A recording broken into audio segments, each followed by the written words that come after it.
Last night, Marlins and Braves. Little did they know it would take 14 innings to decide.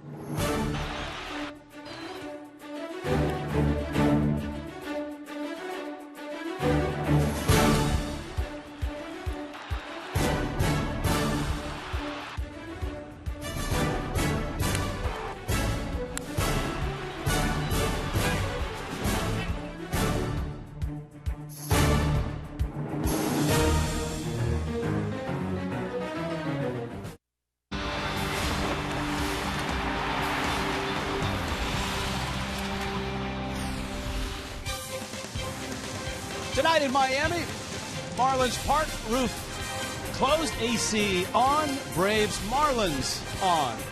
Game 2 of a 3-game series. Game 1 was a long one. Ed Lucas and the Fish and Julio Teheran and the Braves watched, 14 innings, almost 5 hours of baseball, and was all said and done, the Braves would come out on top. Rich Waltz along with Tommy Hutton. That last montage kind of summed up the emotions of the evening. A tight game, and then nobody could get a hit, and then the dam burst open, and the Braves scored a ton of runs in the 14th. A lot of times, Rich, in a game like that goes 14 innings, you lose, and you lose by 1 run. But, the Braves, with their 6 runs in the 14th, made it very messy that inning. Sometimes you get a pitching matchup or a team matchup where you have to go back a month or two and look and see, oh, yeah, these two guys faced each other. Not here. You just go back to the last start, the Marlins and the Braves, and these two guys, Henderson Alvarez and Julio Teheran, faced off. Yeah, a couple of young pitchers, and remember, in that game, there were a little fireworks at the end of the game supplied by Donovan Solano with that key base hit against Craig Kimbrell. Yep, Kimbrell came in, and of course, one of the premier closers in the game, and the Marlins got a run off it. It was a great choice by Mike Redmond, remember, to pinch hit Solano. He had a couple of other options, and he said, I just feel that he's going to have a good at-bat. I feel that he can shorten up his swing a little bit. Okay, what have we learned about the two starters just a week ago, seeing them square off in Atlanta? The one thing about Henderson Alvarez, we learned that he struggled in the first inning, so he's going to have to get through that. He gave up 3 runs, a couple of RBIs by Freeman, an RBI base hit by McCann. But then he retired 11 straight, so he settled down. So the one thing I learned is that, okay, he got that bad inning out of the way. He didn't let it affect him. He is 23 years old. Teheran is 22 years old. What we learned about him, he threw a lot of pitches, 104 pitches in 5 innings. Didn't have great command, but the guy he had trouble with was Marcell Ozuna. A home run in the 2nd. He had an RBI base hit in the 4th. That's our Coventry matchup tonight as the Marlins and the Braves play Game 2 of a 3-game series. It's an email and Twitter Tuesday. And, of course, the Marlins and the Braves in Game 2.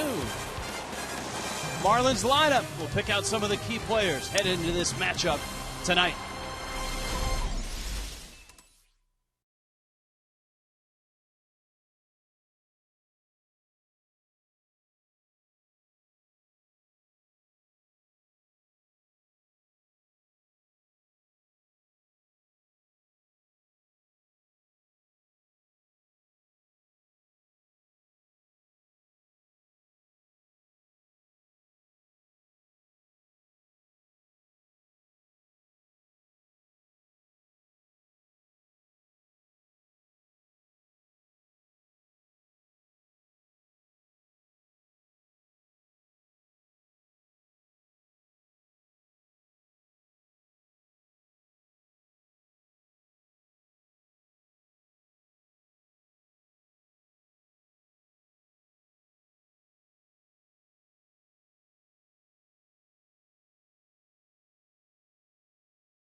Braves, Marlins out to center field. Craig and Niner.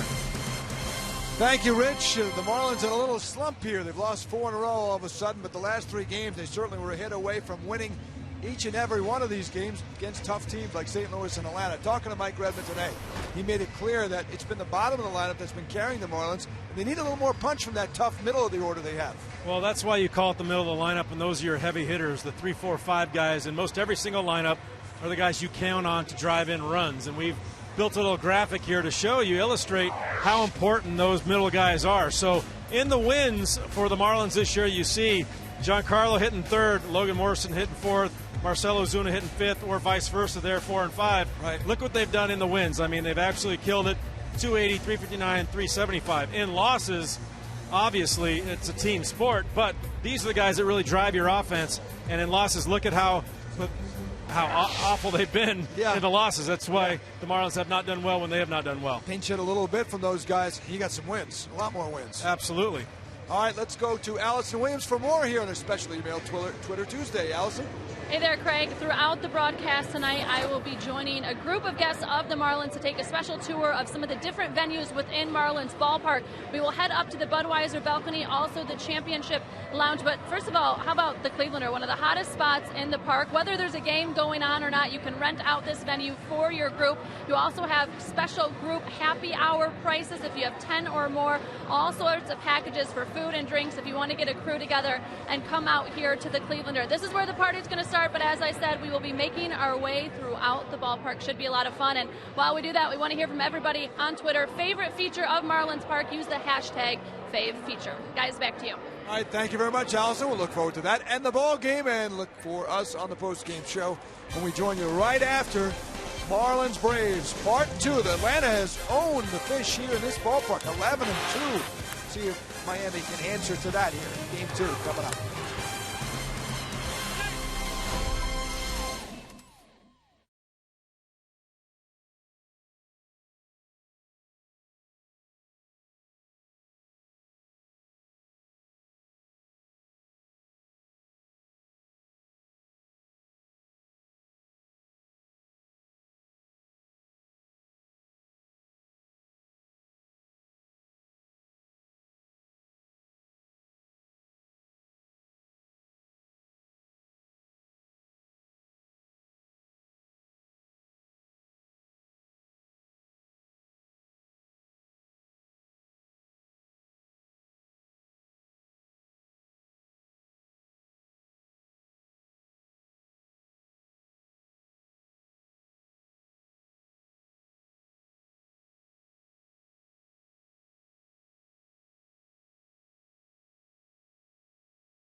Toyota, let's go places by AT&T Uverse TV.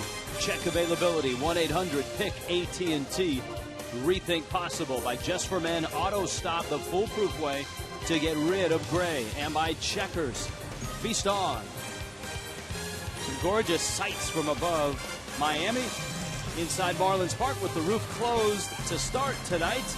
The Marlins and the Braves, Game 2. And, of course, it's Tuesday. That means email and Twitter Tuesday. The social media Contessa Allison Williams is here. If you'd like to get a hold of us, here's a way to do it. If it's email, go to the Marlins page at foxsportsflorida.com. Once you're at the Marlins page, click on Game Connect. Once you click on Game Connect, go to Ask the Broadcast and fire away. On Twitter, at Fox Marlins, hashtag #FaveFeature.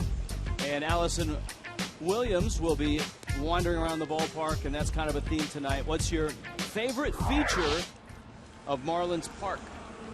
May it be the glasses that Henderson Alvarez sports tonight. Maybe it's Tommy Hutton's tie or the Clevelander.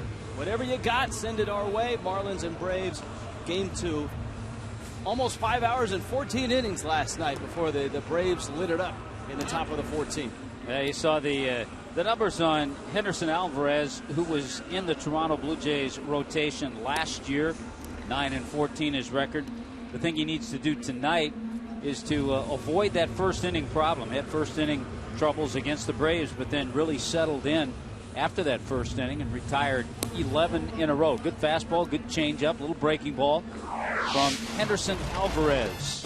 If this looks familiar, it should be. It's the same lineup, save Tehran at the end. JM Lexus brings it to you. Bright blue for the Braves tonight. Andrelton Simmons, Jason Hayward, Justin Upton had a big hit in the 14th. Freddie Freeman, so solid at first. Brian McCann, the catcher. Dan Uggla at second. B.J. Upton in center. Chris Johnson had some big hits last night, the third baseman. And Tehran hits ninth. Freddie Gonzalez, skipper of the Braves, and he has the Braves in first place in the East. The lead is 5 over the Washington Nationals, with the Phillies 7.5 games back. Last year, of course, the Braves in the postseason, in the wild card game, though they lost to St. Louis at home. Big windup. Pinch a Penny brings you the first pitch. And Alvarez throws a strike at the knees, so says Mark Carlson, who's calling balls and strikes with Brian Knight, Jerry Davis, and Dan Iasonia, who had a very nice night behind the plate last night. Simmons had a long night, 0 for 7 last night, and he pulls that one foul. Boy, Dan Iasonia last night umped the game with a broken wrist. He had gotten a foul tip a game or two before, had some problems when got x-rayed. He's out there with a broken bone in that wrist. Thankfully, his thumb is exposed, so if he wants to throw someone out of the game. Simmons steps out of the box. I think they'll dress that cast up in the next day or two.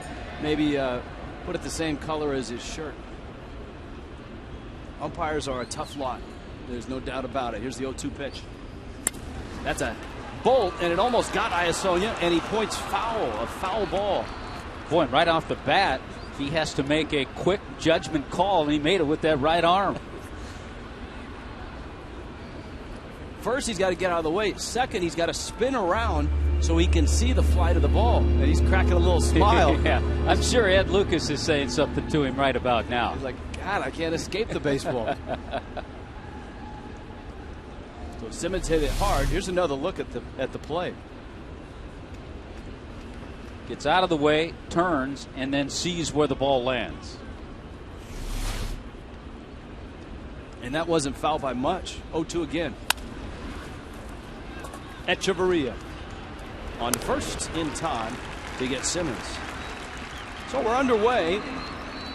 The defense for the Marlins brought to you by the Cleveland Clinic, Florida.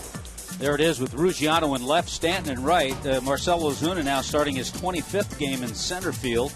Lucas, Echeverria, Dietrich, and Lomo around the infield. And Rob Brantley with the start with the right-hander on the mound for the Braves.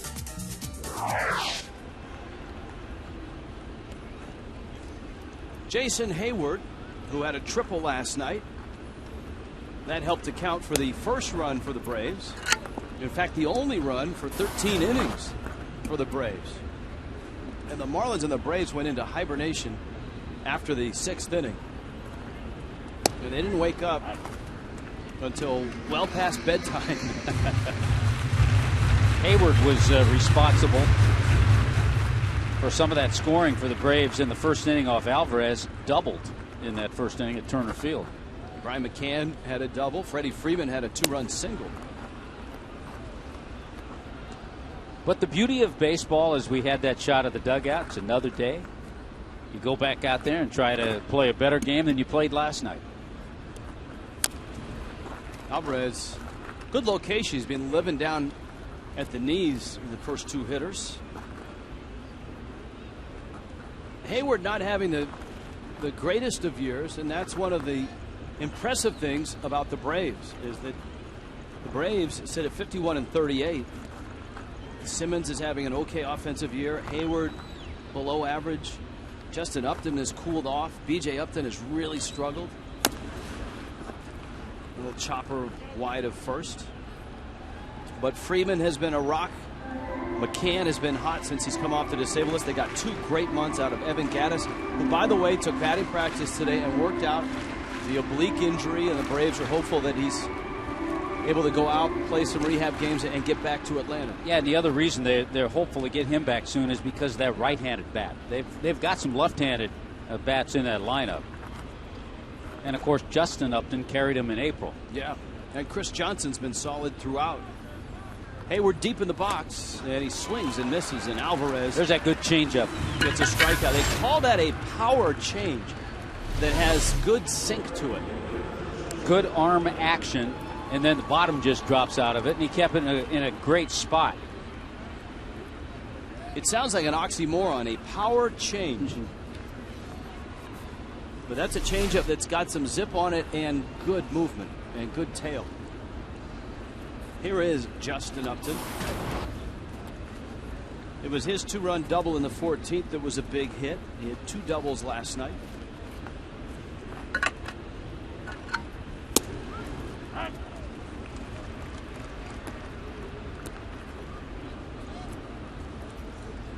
Upton, of course, acquired from Arizona in a 5-player deal. Chris Johnson came over in that deal. Jokingly, the Braves will kid around and call that the Chris Johnson trade.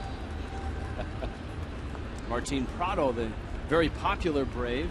And Randall Delgado were the key components that went from Atlanta to Arizona. 0-2 pitch. Alvarez misses low and inside at 94 miles an hour.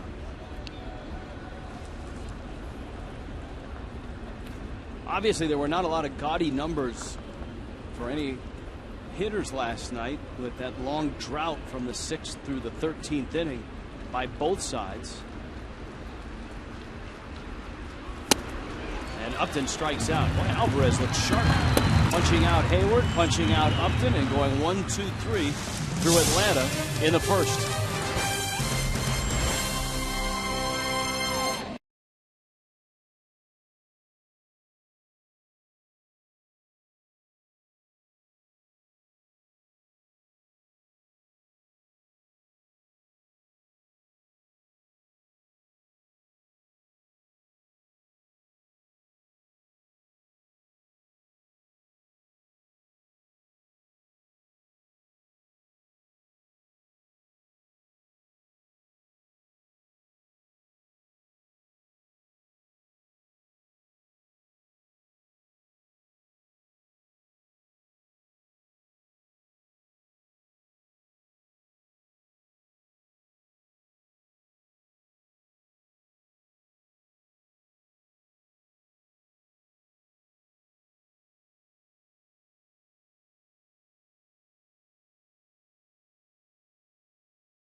Marlins, a scoreless ball game. A 1-2-3 top of the first. Here come the Fish. Brought to you by JM Lexus. Justin Ruggiano, Ed Lucas, Giancarlo Stanton. Logan Morrison, Marcelo Zuna, Derek Dietrich, Danny Echevarria, Rob Brantley, and Henderson Alvarez will hit ninth. Well, again, as it was with the left-hander Mike Minor, the Marlins fresh off seeing an Atlanta Brave pitcher, and the Braves are able to do the same thing. But Teheran wasn't sharp in that game at Turner Field. Gave up 6 hits and 3 runs in his 5 innings. Had 7 strikeouts, but threw 104 pitches. Got a pretty good breaking ball. Fastball can stay in the mid-90s. He'll use a changeup as well.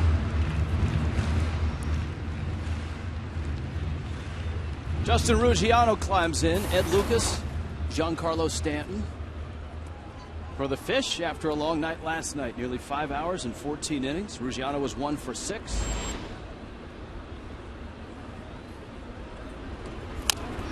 And he pulls a fastball foul from the 22-year-old Colombian. Ruggiano comes in with a dozen homers. He's driven in 32. Picked up a couple stolen bases last night.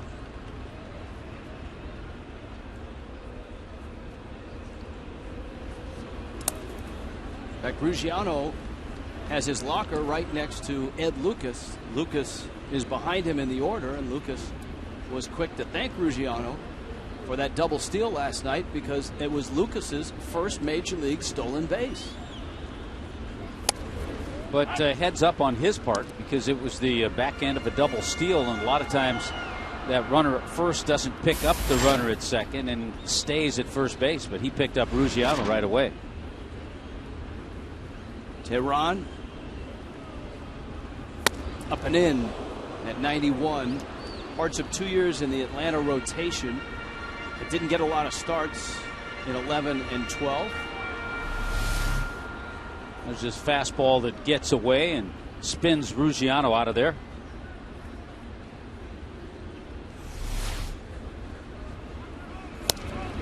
And he swings and misses at another fastball. So both young starters throw hard.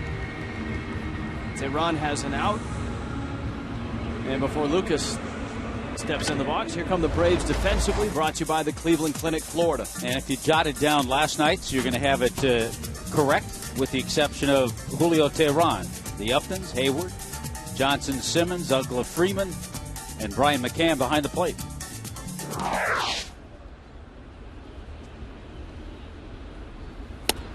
Lucas takes a fastball up and in. 1 for 5 last night was Lucas, hitting .277.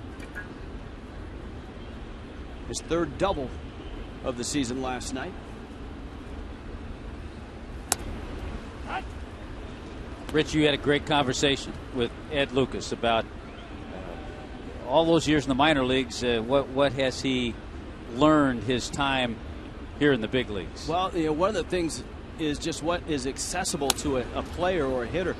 He said the difference between the minor leagues and the major leagues is up here. He said whatever a player wants to use to get better is available if he wants it and if he's willing to use it, whether it's video, whether it's instructors.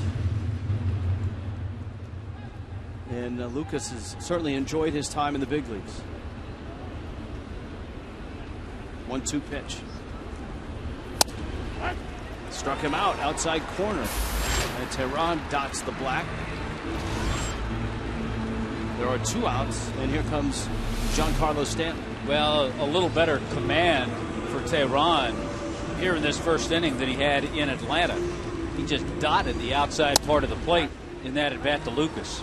Randi Institute bringing you Fox Tracks. After the Marlins took batting practice and everybody filed off the field into the clubhouse, get a snack or cool down, Giancarlo Stanton was in the batting cage and continued to work on driving the ball up the middle, driving the ball to right, keeping that left side closed. A little progress last night, 1 for 4 with a couple of walks.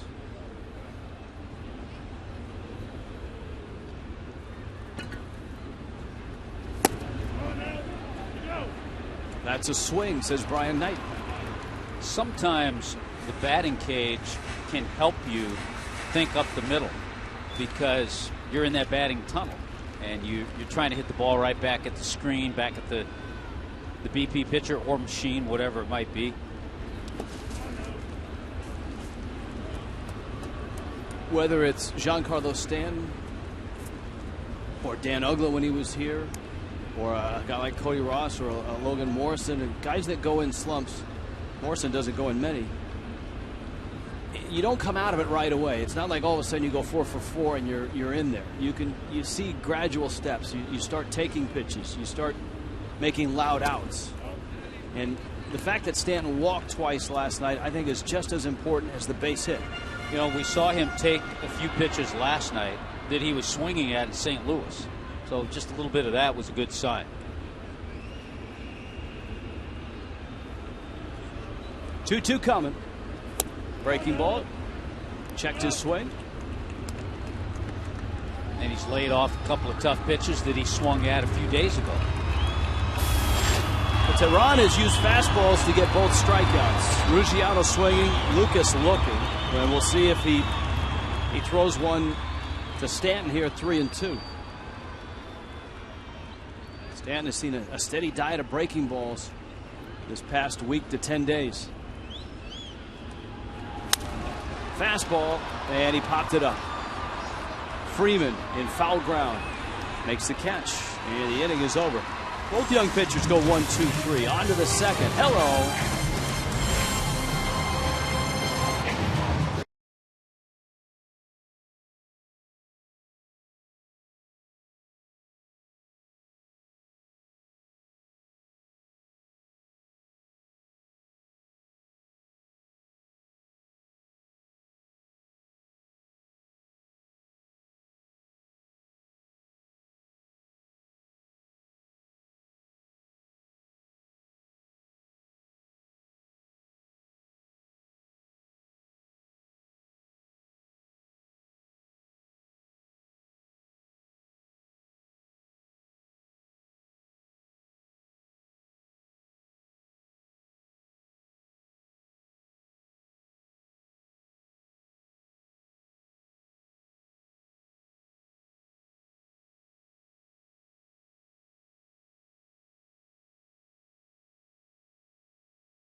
And the Clevelander in high definition. Brought to you by H.H. Gray. Email Twitter Tuesday. Favorite feature is the theme. Maybe it's a Freddie Freeman double. Into the gap. Let's see if Freeman can stretch it for 3. Stanton picks it up. Freeman will stop at second. We check in with the social media Contessa who's here tonight, Allison Williams. A-Dub? All right, Rich, you mentioned that we are asking people their favorite feature in Marlins Ballpark, and Celia said her favorite feature is the Clevelander, good food and good drinks, and I think somebody that would certainly agree with that is Kelly Hensley. She's the sales manager here inside the Clevelander. Of course, a great spot to come watch a game or host an event, maybe a party. What are some of the features about the Clevelander that make this such a great venue? The Clevelander is a great venue because we're at an amazing baseball park with a pool inside the park, behind left field, behind the third base. It's a great space to host an event during the games and non-game days. We can do bachelor parties, we can do company events, holiday parties, whatever you're looking for, it's a great space. And if you have a group of like 10 people, there's special things that they can get here at the Clevelander, right? Some perks? Absolutely. We have happy hours that are available for 10 people or more. We can do group packages. We can corner off an area and do menus for food and beverage packages for your group. how have you seen people embrace kind of the atmosphere here? Because you really get the best of both worlds. It's a little South Beach, it's a little party, and then you've got a baseball game as well. Everybody has fun at the Clevelander. It's Miami's hot spot. It's a great venue to watch a professional baseball game, but also we have live entertainment, so you can dance, have fun, drink, eat, and watch the game. It's great. Not such a bad combo. Kelly, thank you so much. And guys, I'll be checking out some of the other great venues here in Marlins Park a little bit later. All right, thank you, Allison. The Braves right now with a runner 90 feet away and one out in the top of the second inning. The double by Freddie Freeman. Brian McCann moved him over. Miami's infield is in. Dan Uggla at the plate. Henderson Alvarez is out in front, 0-1. And Dano has the ceremonial first email of the night. Why are you guys slacking off on tweets and emails? Let's get on it. JD wants to know, prescription glasses that Henderson Alvarez is wearing. We believe so, but we will double check.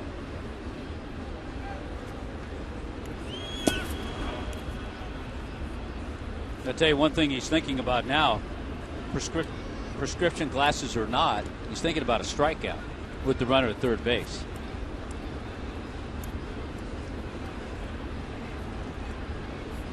There's Freeman.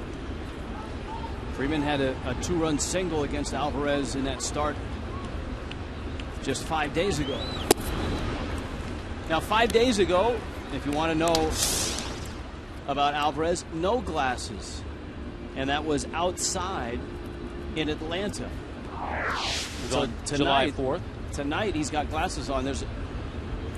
That's a homework assignment.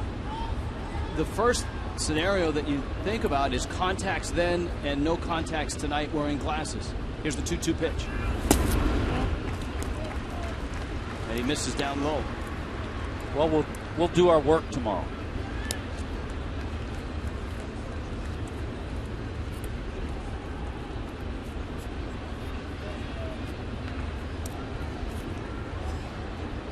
Full count. Uggla last night 1 for 6 with 3 punch-outs. And he takes outside. The Braves now at the corners. The middle infield probably will relax and back up in hopes for a ground ball and maybe 2. And you got B.J. Upton coming to the plate.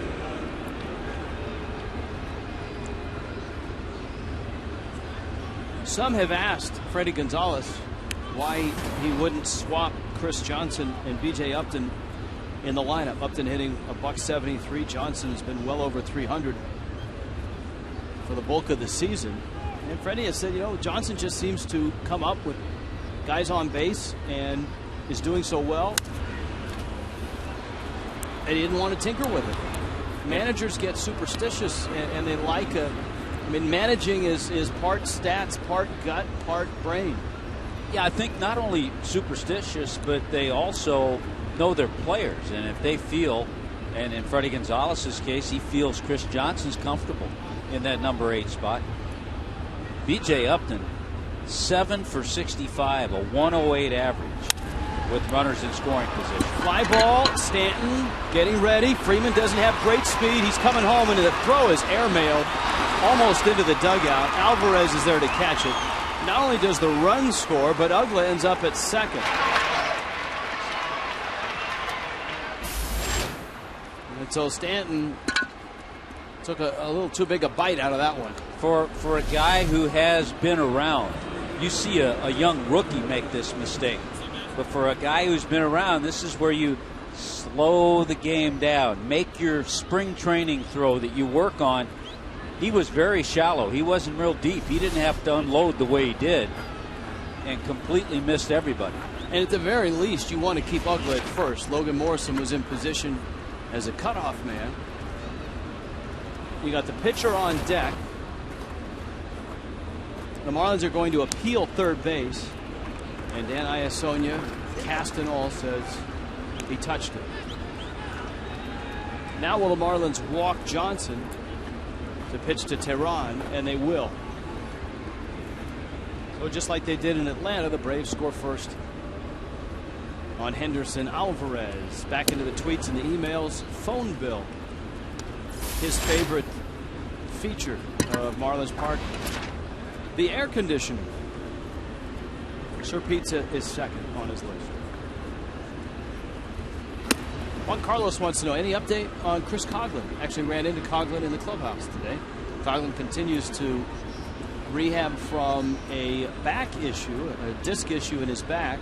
Hoping to avoid any kind of surgery. Yeah, it sounds like, there's a look at Cogs. We haven't seen him in a while. It sounds like he's making progress. The problem for Chris, and he's as frustrated as anyone, is with that type of injury, you essentially have to shut down everything until it calms down, can be treated, and then you start rehabbing. And a lot of that is core work, trying to strengthen the areas that support that.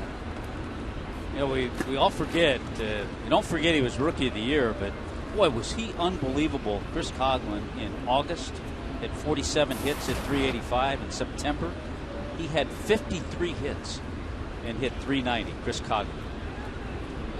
First and second, 2 outs. Little tapper up the middle. Echeverria, little shovel. But the Braves are on the board. Freddie Freeman scores on a B.J. Upton sac fly.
Saturday Spectacular, July 13th at 7:15. Hey, I'm just reading this.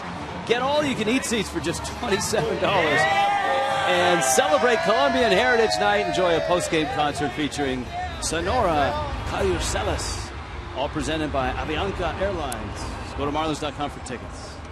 Rich will be there July 29th in the Clevelander for the fantasy auction. We'll be broadcasting from out there. Yes, we will. We'll be there. Yes, we will. We'll have our Tommy Bahama shirts on. The pledge packs this year are terrific. They have a signed baseball from Jose Fernandez. And Tommy, it's all for the kids. Always is. Now the Marlins trying to go about. By the way, we'll have to keep our eye on Henderson Alvarez to see if he has the glasses on when he goes up to hit. Sitting there in the dugout, maybe he just took them off just to relax, but he didn't have them on in the dugout. Well, maybe, some pitchers have trouble seeing signs. Logan Morrison takes a fastball that is up and away. Tommy, we've had a variety of tweets and questions from fans who are trying to push your button. Casey wants to know, do you think Yasiel Puig deserves to be an all-star over Freddie Freeman? And my stance and my opinion is no, he doesn't. There's how you but you know what? You can have your opinion, people who are out there. There's how you can get a hold of us. FoxSportsFlorida.com. Game Connect, ask the broadcast. A lot of hoops to jump through, but it's worth it. Of course, I did get a tweet from Wesley that said at the All-Star game there should be a free giveaway of whining Yasiel Puig bobbleheads. Yeah, you're going a little far there. But I will say... Just reading the tweet on Email Twitter Tuesday. I will say that Freddie Freeman is still in the lead, and Yasiel Puig is second. Morrison fouls it back. It sounds like the Braves, and Allison Williams will have a little more on this later on in the show, the Braves and the Blue Jays have kind of teamed up to help their players in that final vote. Even Freddie Gonzalez said that he was on his iPad and threw a few vote Freddie's way. Freddie Freeman's way. 2-2. Tehran punched out 2 in the first. Morrison hits a soft pop. Justin Upton, long run. It's going to fall for a hit. Wow. I did not think that ball had any chance to fall for a hit. Upton has pretty good speed out there in left field. Usually a ball that's that high in the air, usually an outfielder, especially with the speed of Upton, will catch up to it. I don't think he got a great jump, plus he was playing deep and a little bit over in left center. But he pulled up because he wasn't going to get there. And after a lot of line drive outs, Logan Morrison gets a bloop single. Well, we've seen outfields that really have to respect Morrison's power in the gap in left center, and so both Uptons were kind of shaded that way. And that has something to do with this ballpark. With the spacious outfield, outfielders are deeper. That ball does not drop at Citizens Bank Park. Ozuna takes inside.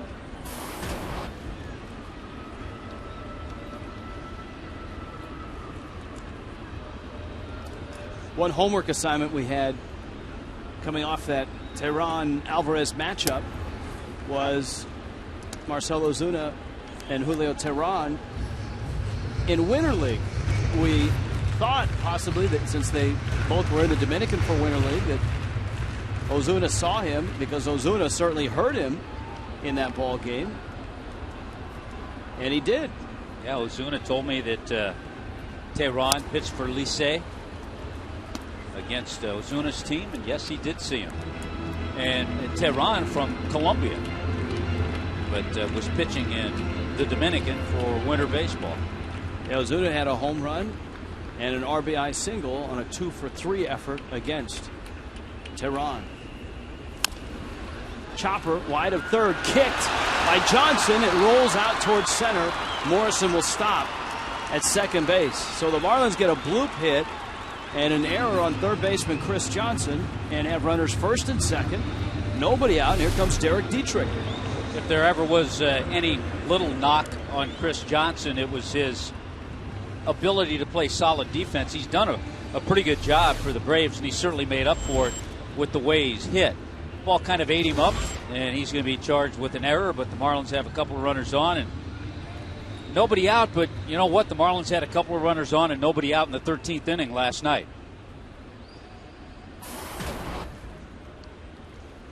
Dietrich was 1 for 6 last night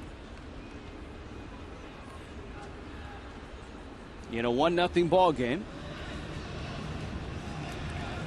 Brian McCann out to remind Tehran that this copyrighted telecast is presented by the authority of the Marlins, may not be reproduced or retransmitted in any form. Accounts and descriptions of this game may not be disseminated without the express written consent of the Miami Marlins.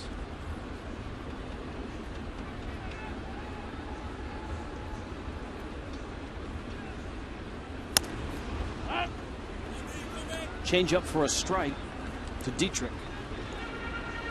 Georgia Tech product. Dietrich, as a college player, went to Braves games, had a chance to play at Turner Field. So a real thrill for him to get back there last week.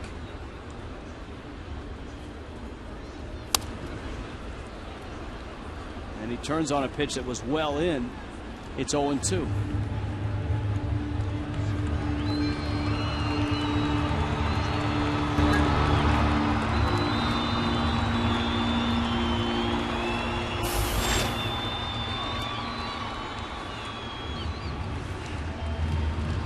Boy, these are those at-bats where you just have to go up with a game plan. You have to have an idea.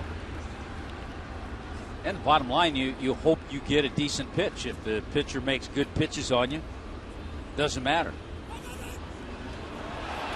Wow. Picked off. Logan Morrison picked off second base. And you just can't have that happen. We've just seen that way too much. You got an opportunity to get back and tie the game.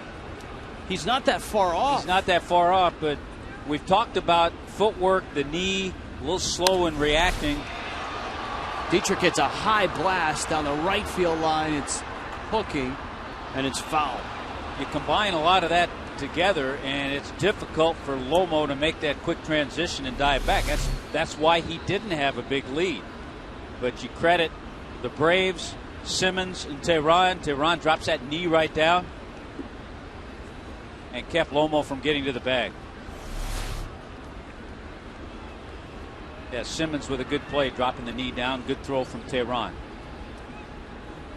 Dietrich takes up, and it's 1-2. A lot of shortstops used to do that, and one way to solve that is, it's hard to do, is to just go back with your feet, with your spikes. You spike him in the knee one time, he won't do it again.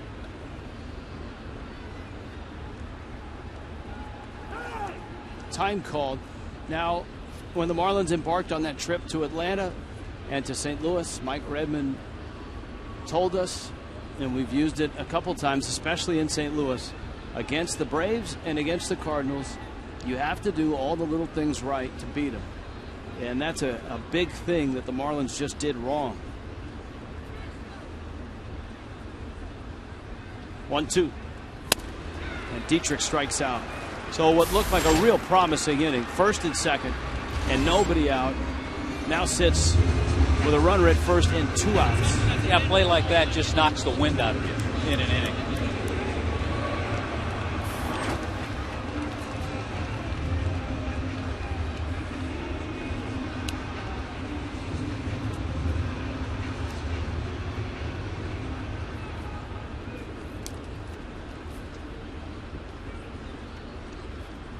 Here's Echeverria with Ozuna at first base.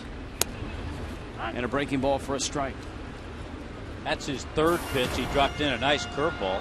We've seen his changeup and his fastball. Here's a guy who, in 2011, Julio Tehran, won the Phil Niekro Award for the Braves as their most outstanding minor league pitcher. By a lot of publications, Tehran has been the top Braves prospect over the last 2-3 seasons. He actually won that award 2 years in a row, in 2010 and 11.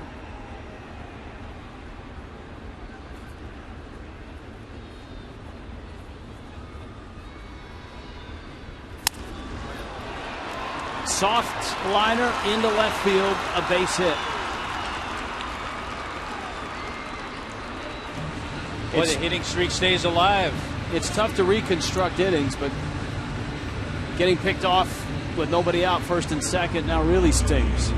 Yeah, it does. 9 games in a row now for Echeverria, hitting over 400 during the streak.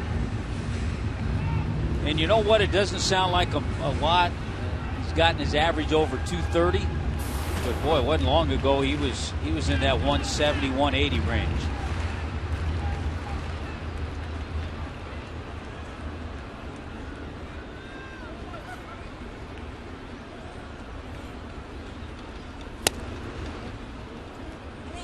Rob Brantley now. Well, Tehran knows that Henderson Alvarez does not handle the bat well. First base isn't open, but there is a base open, and Alvarez is on deck. And I think the Braves saw that, even though Alvarez hit a ball really well to right field in one of his ABs.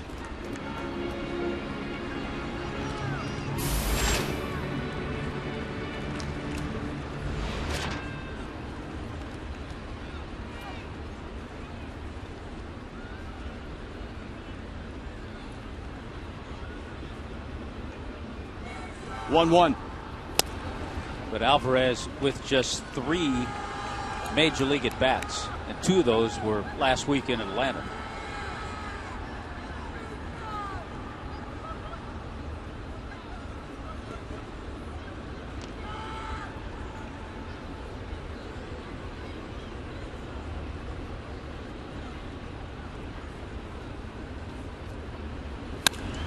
driven, right field, deep, and out of here. 3-run shot.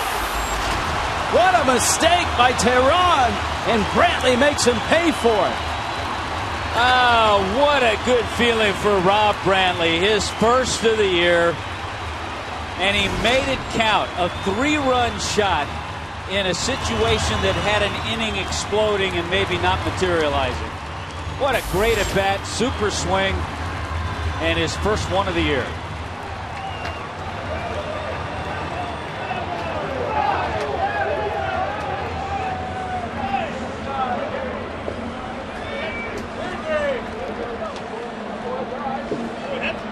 And here is Alvarez, who stands in. Well, both teams have made mistakes this half inning. Let's see where the target is. Inside. That's where McCann wants that fastball. Oh, it's belt high out over the plate.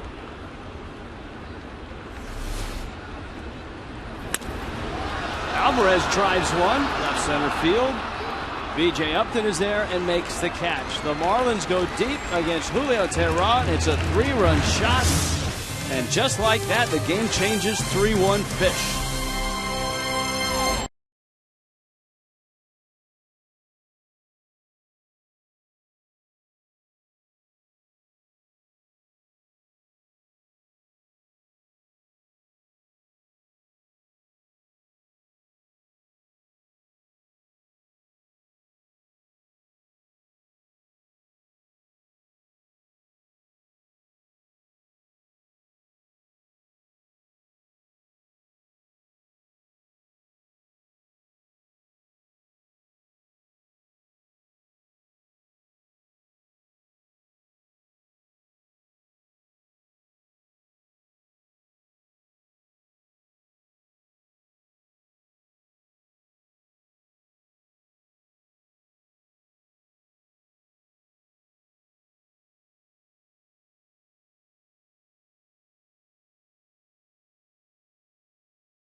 Top of the Braves. Tommy Hutton, you and I have been asked a few times on email and tweets about our favorite feature. And at the very top of the list has got to be the roof. No more rain delays, no more rain outs. And if you want to join us on email, Twitter, Tuesday, go to the Marlins page at foxsportsflorida.com, click on Game Connect, and ask the broadcast, or on Twitter at Fox Marlins. A couple of roof comments. Remember, we were discussing, because the roof closed last night, there were some storms in the area in the 7th inning. And the question was, and we did a little homework, we found out, is it counted as a win or loss with the roof open or closed? And even though the Marlins lost when the roof was closed, the fact that it was opened at the beginning of the game, then it goes in the records as a game with the roof open. So that's the answer to that one.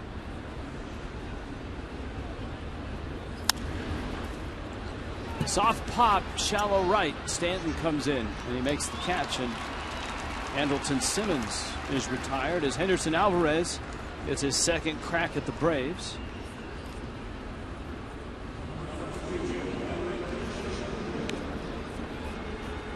And with one out, Jason Hayward comes up.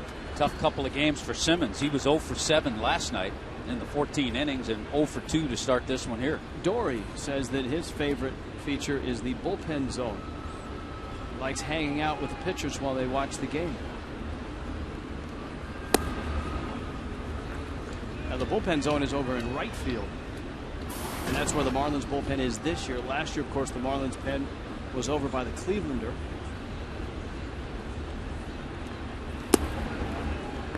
Not surprised. I think we all predicted that the Marlins bullpen was going to move after year one. It's loud. It's fun. Tough to concentrate. Tough to concentrate.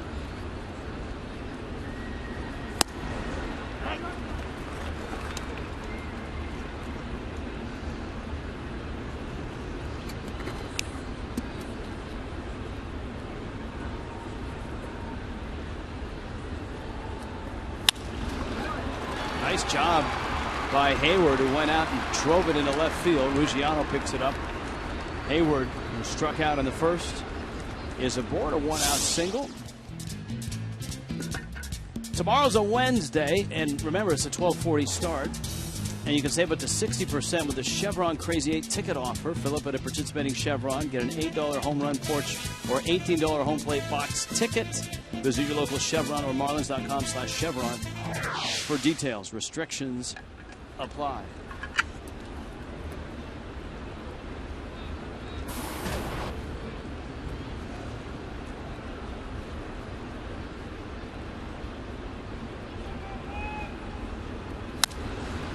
That liner could be trouble, and it's fair, and into the corner it goes.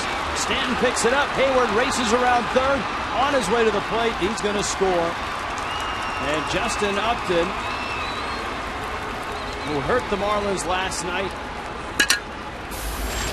especially late in the ball game with the two-run double in the 14th. There's an RBI double here. Well, we've talked about the way Justin Upton has hit the Marlins this year, and that trend continues. Boy, he just sneaks that ball into fair territory. Stanton digs it out, but with Upton's speed, he's at second, and with Hayward's speed, he scores from first. Good job by Hayward rounding the bag and then picking up his third base coach, Brian Snitker.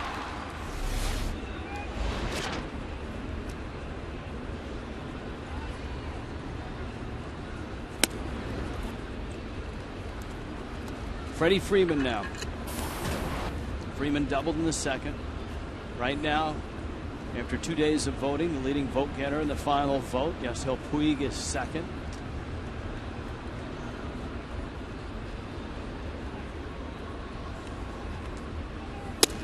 All of the Fox regionals are doing an informal poll through Twitter. AT&T Uverse presenting that. We saw Freeman make a little move yesterday in the informal poll. Actually, Twitter will play a role in, I believe it's the final 6 to 8 hours of voting. Yeah, I think it's 6 hours, yeah. On Thursday. Let's check with the Contessa. Guys, you can vote on Twitter with the appropriate hashtags for each of the players, and it's just from 10 to 4. So right now you have to either text or log on to MLB.com, but tomorrow 10 to 4 is when all the tweets will count towards the final balloting. And Allison, have you voted at all? I know Tommy has voted a few times for Freddie Freeman. I have not voted yet, but I'm going to tomorrow via Twitter for Freddie. Well, you can't do that until Thursday. Or sorry, Thursday. Days are all mixed up. That's okay. Are you here tomorrow? I am not. You know, when you're in and out, Allison, it's tough to keep track of the days. Exactly. Jet-setting lifestyle of the rich and famous. 3-1 pitch. And it's pulled foul. Well, the Braves got a run in the second. A double by Freeman. Upton, BJ, drove him in with a sac fly. Here in the third, Hayward single. Upton, Justin, doubled to drive in Hayward. So it's a good night for the Uptons.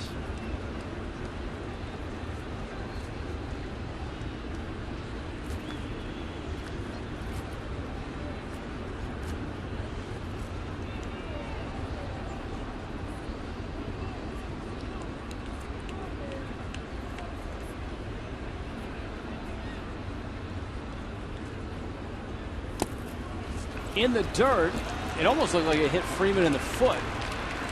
The only difference It would have been better if it had. It would have been a dead ball. And that would send the runner back to second. But there was no call from any of the umpires. And it's a walk. Let's watch. It's tough to tell.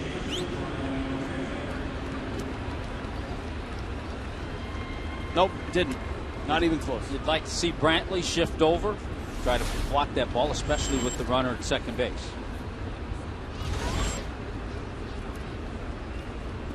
Well, now Alvarez has to face Brian McCann, even though he struggled last night. He's a hot hitter. Stay tuned later in the game for a special look at the new film Grown Ups 2 in theaters everywhere on Friday.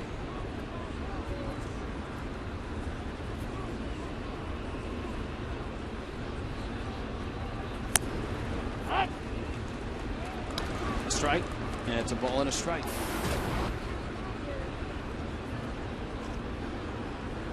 Anderson Alvarez, Rich, signed as a 16-year-old by the Blue Jays back in '06 out of Venezuela. Here's the 1-1. Foul back to the screen. Stacy in Wellington. Always welcome on the show. Tommy, just wanted you to know that I just went to MLB.com and voted for Freddie Freeman just for you. Don't do it for me.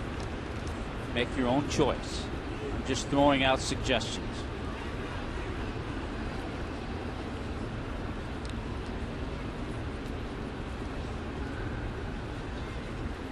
I think it's an educated suggestion of a person who's been around baseball 48 years. How's that? 48 years?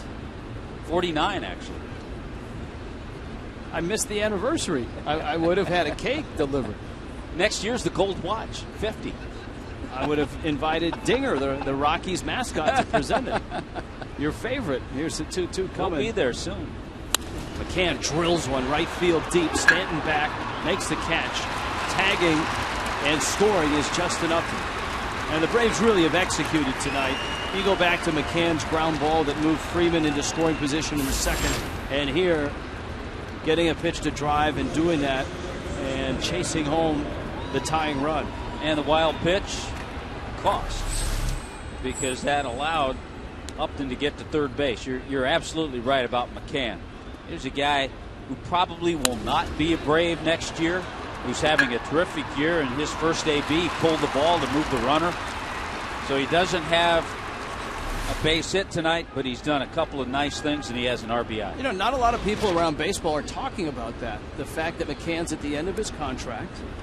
The Braves just laid out big money for B.J. Upton, 5 years, $72 million.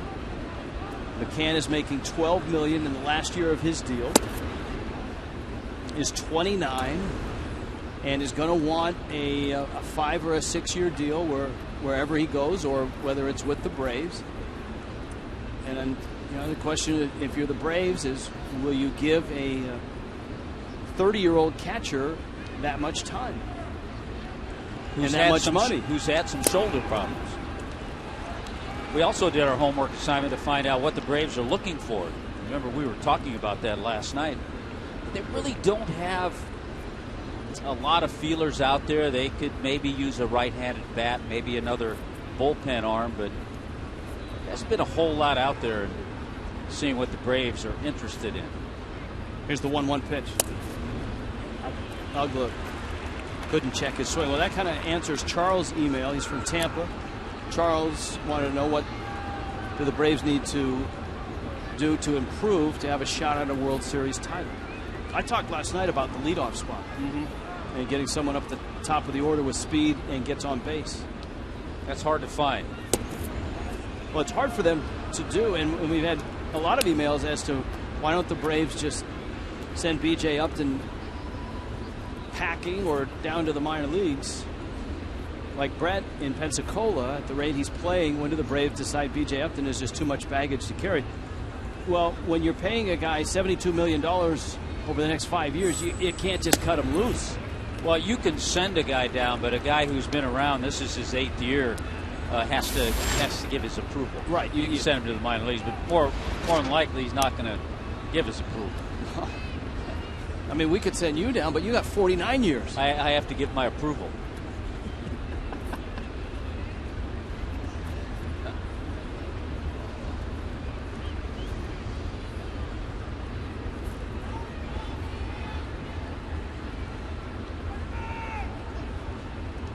Full count.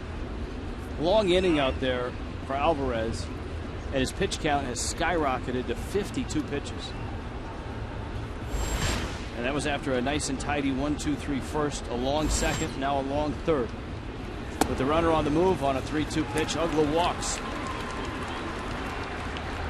So Ugla has walked a couple of times. Cholula hot sauce spotlight player. Let me unfold my tongue. Out of Venezuela is Henderson Alvarez. Blue Jays signed him in 6 minor league seasons. He had solid numbers. And in the 12-player deal, he arrived from Toronto. A lot different than his last outing. 4 walks in this one, one of those intentional, but in his 5 innings in Atlanta, no walks.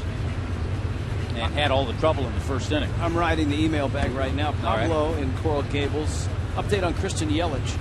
And when can fans expect to see him in a Marlins uniform? He's still playing for Jupiter in the Florida State League. Had a base hit the other night. Timing still isn't quite there, and I think the organization wants to wait until they see that before they move him to Double-A. But he's also slated to play in the Futures game on Sunday at Citi Field. Pablo also wants to know any other prospects that may be in uniform before the season is out this year, as B.J. Upton is up. Well, the guy who's been really on a nice tear, and we saw in spring training, the other outfielder, Jake Marisnick, right-handed hitter, he's getting close to 300. And I'm sure we'll see a pitcher or two. But a lot of the young pitchers that are starting pitchers, you're not going to call them up because they're probably going to be out of innings. Diving stop. Ed Lucas saves a run and ends the third. And the Braves come back and tie this game at 3.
Clevelander up to the 2003 championship suite on the Lexus Legends level. This is the way to watch a game in style. I'm here with Chessie Mooney from the Marlins. Tell me a little bit about the suite. Hi, Allison. This suite is actually our largest suite here at Marlins Park. It is a great venue for corporate outings. If you have a large group, we can accommodate 40 to 70 clients here in this suite, and we have many menus available. So we have beverages, we have food, anything you need. Our group sales department is more than happy to have you, and we hope to have you here at the park. So this is the spot to watch it in style, but if you want to get to the game in style, you have to take the Fan Express. And hanging out here tonight are the Fox Sports Florida girls, Annalie and Jordana. Annalie, tell me about the Fan Express bus. What exactly is it? Sure, it's the best way to get to the game. You can go with up to 50 of your friends, to and from Marlins Park. They drop you off right at the front steps and take you back home. You've done the bus a few times. How has it been? Is it fun? What's it like? We love it. It's so much fun, and all you have to do is ask for us, or we'll just surprise you on the bus. So, awesome. So if you want the ultimate experience when coming to a Marlins game, you take the Fan Express here and then come watch the game in the one of many suites and the Lexus Legends level. Guys, back to you. All right, A-Dub, thanks for that. Ruggiano is thrown out on a ground ball to Andrelton Simmons. And this game is all even at 3-3 here in the bottom of the third. Julio Teheran, the 22-year-old out of Colombia. Only 13 big league players. Rich, a quick tweet, a quick question by Daniel wants to know, what is Rene Lachemann doing these days? We talked about him the other day. Rene Lachemann is the third base coach for the Rockies. So we'll see Lach after the All-Star break.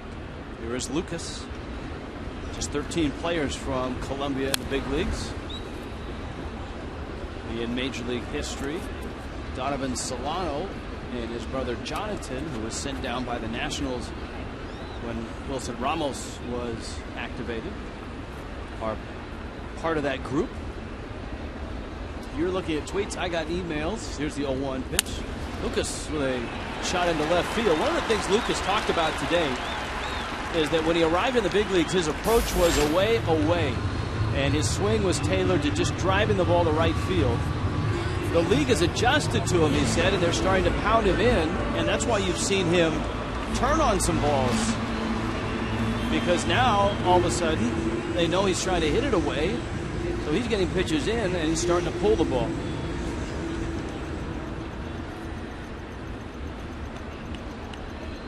Here's Giancarlo Stanton. Stanton takes outside. Don in Cutler Bay. Good question. Do umpires have scouting report books on pitchers that will help them call a game from behind home plate? I don't believe so. I think a home plate umpire is certainly aware of who the pitcher is.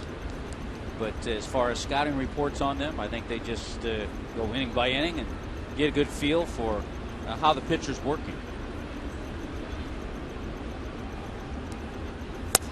That's a homework assignment. I'll take that one on.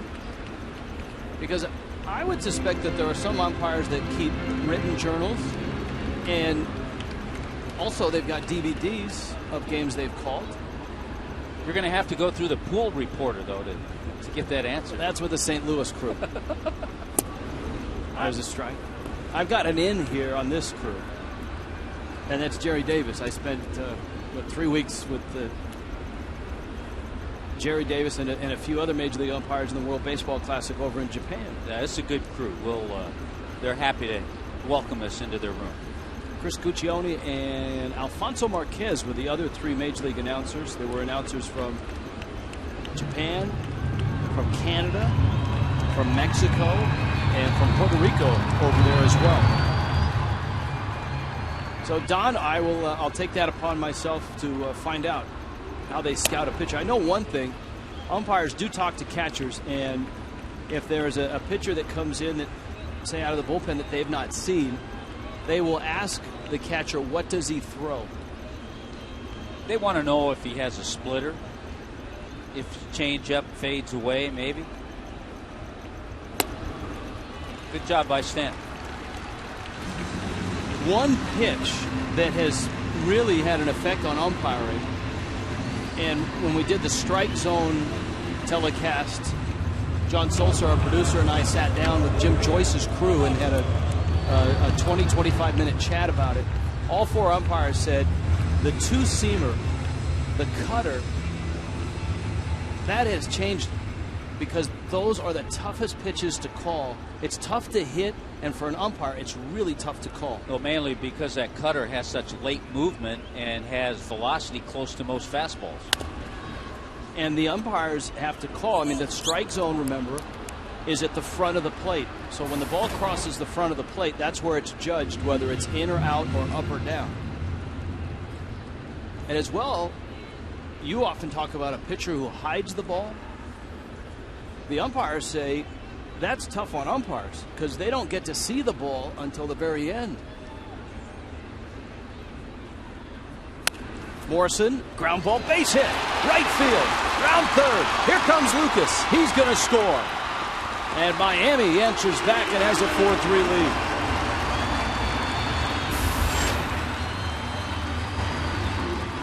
Well, you have the feeling it's going to be one of those games back and forth, so good to see the Marlins answer back after the Braves tied it. And I'll bet that makes Morrison feel a lot better after getting picked off the last time he was on. Yeah, and remember last night he hit into that double play with first and second, nobody out. So this one he sneaks by Freddie Freeman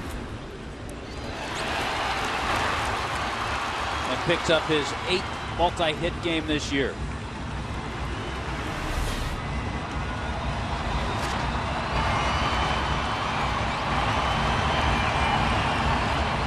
Now Marcell Ozuna against Julio Teheran. A couple hits and a walk. Ozuna reached on an error by Chris Johnson, but remember, Ozuna homered and had an RBI single against Teheran just last week.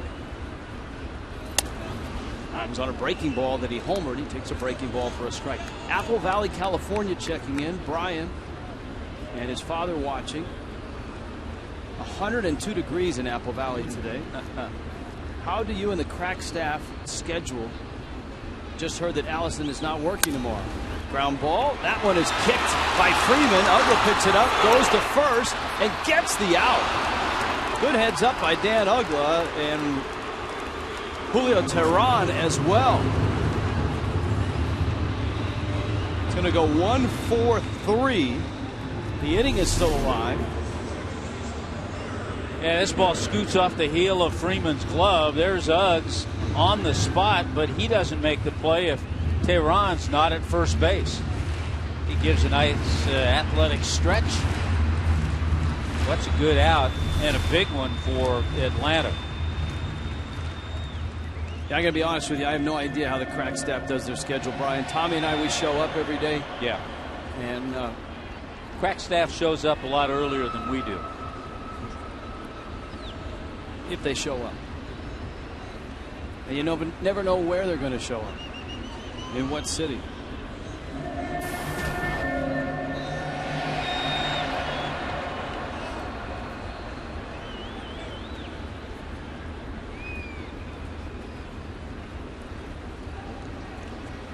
Situation we'll see with 2 out. If the Braves elect to pitch to Dietrich. Echeverria's on deck, but Dietrich struck out in the second inning, and Echeverria singled.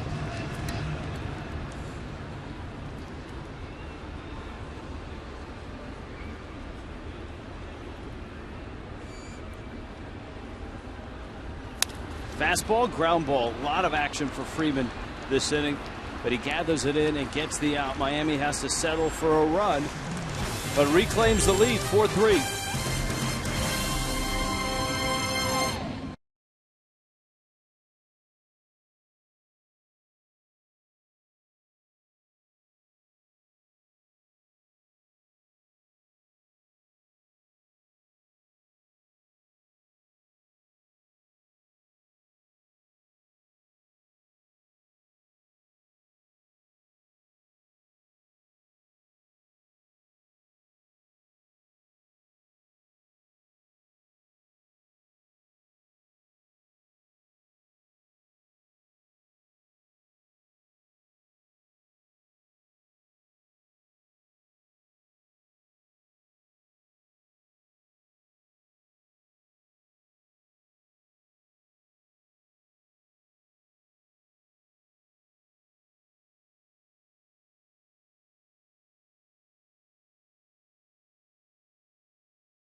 But as Tom pointed out, it doesn't feel like this one is going to end up 4-3. If you want to email us or tweet and be part of the broadcast, foxsportsflorida.com is your website. Then go to Game Connect, and then go to Ask the Broadcast. That's on the Marlins page at foxsportsflorida.com. Twitter at Fox Marlins.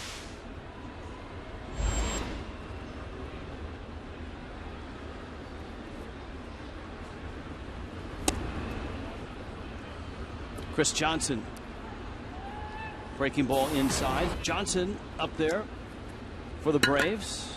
Julio Teheran, Andrelton Simmons, top of the fourth.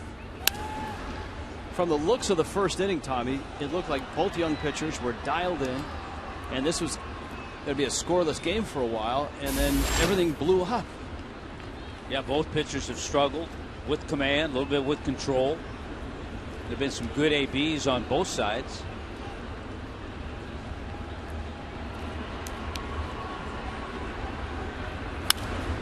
Johnson muscles one into center field. That's a base hit. Ozuna picks it up. Exactly what Greg Walker, the Braves hitting instructor, told me that he has been so impressed with Chris Johnson on. Now he stays inside the ball. He said we didn't know a whole lot about Chris Johnson when he came over in that trade with Arizona, but he has been extremely solid, and he said he stays inside the ball as well as anybody. Greg Walker, one of the really good hitting coaches in baseball. And here's Teheran, and you would expect he'll be bunting with Johnson at first base. That's a 10-game hitting streak, too, for Johnson. Fastball up. Fran has this email from Coral Springs. I've been watching a lot of extra inning games lately. Can the crack staff put together an extra inning reel? I guess much like the 10-run reel to entertain us during the doldrums. Well, you brought up this point when we were talking before the game, and we do talk before the game, that a lot of times in an extra inning game, every one of those extra frames, there's something going on. But because the bullpens were both so terrific last night, we could have used something like that. Yeah, from the 7th inning on. Yeah. The Marlins retired 24 in a row last night, which is a new team record. Pitch misses in. Also, Fran adds, by the way, Rich, nice cover of Ugless slip of the tongue. Yeah, Dan had a frustrating night last night. And the Marlins weren't the longest game last night in baseball. The Mets were in San Francisco. They played almost 5.5 hours, 16 innings. And the Mets, for the first time, they've played 4 15-inning or more games, and that's their first win in one of those games. I feel like we're email heavy, so any tweets you got? Yeah, I've got one. I don't know the answer. We may have to check in with Allison to have her do her homework assignment and get this answer. But Cheryl wants to know, where does the Marlins Fan Express bus pick you up? And I think Allison was talking to the Fox Sports Florida girls, and they are on the bus. They may know. So we're giving Allison a little homework assignment. They may know. And they may not. And Teheran can't get the bunt down. And so he strikes out. Let's check in with Craig. Craig may know. No, I don't actually know that one. But it looks like a great way to come to the ballpark. But I was going to talk about the sacrifice bunt, which has really been difficult for the Marlins. They are last in the National League this year at a little over 60% efficiency. The Giants, just for argument's sake, are at 40 for 42 on sac bunt percentage. 40 for 42. You see the Braves there failing, but still sixth at over 75%. And Mike Redmond said, we've got to work on this and get better, especially the pitchers. It's such a key. We've seen it all year long with the Marlins, not being able to move a guy. And then, guys, not only that, but when you don't have confidence in it, you take the bunt out of your execution or your thought process as a manager. Mike Redmond told me last night at Echeverria, he had him bunting the first time. It looked so poorly on it, he pulled it off. And so it's affecting the strategy, but it helps pitchers a lot. You get the guy over to second and get him in scoring position. That's a good number, and not that it's a good number for the Marlins, but it illustrates why when fans will say, well, why didn't they just bunt him over? you don't always do it. And as you saw, the Marlins are 60% in doing that. The Giants' number is incredible. I can't believe that. Yeah. What a difference, too. Now, the spot with Logan Morrison, he's a power hitter. Runners already on second. You're not going to bunt. And most teams won't. They're power guys, middle of the order. But the other guys toward the bottom of the lineup, and obviously the pitcher, most often you're going to move a guy over in key spots. Yeah, and even in the case of Logan Morrison, it's not so much the type of hitter he is. It's what can happen after that. You know, if he's successful, they put a runner on. Now you're getting deeper and you're getting down in the order. You know, to both of your points here is the 1-1.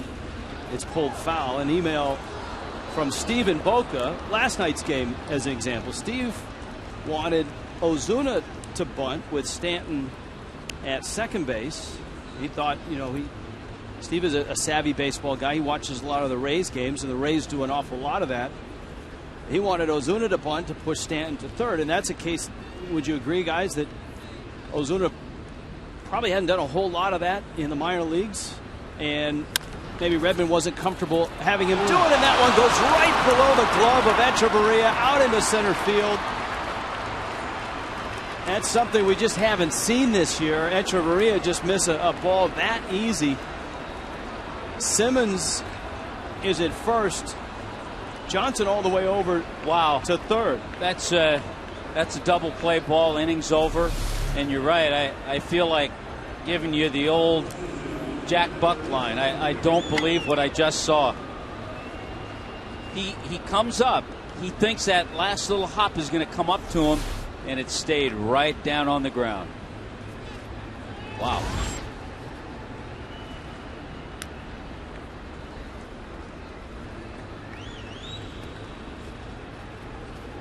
And here are the Braves now.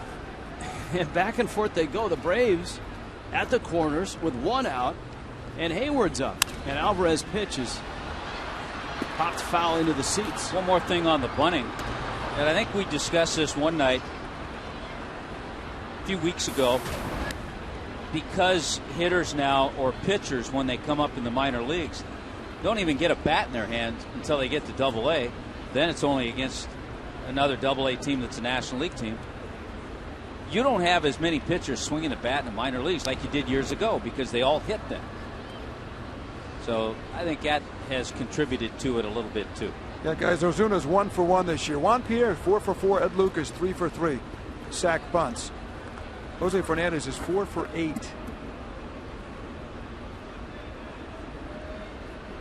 He never had to bunt in high school. Yeah. Slowey's 5 for 6.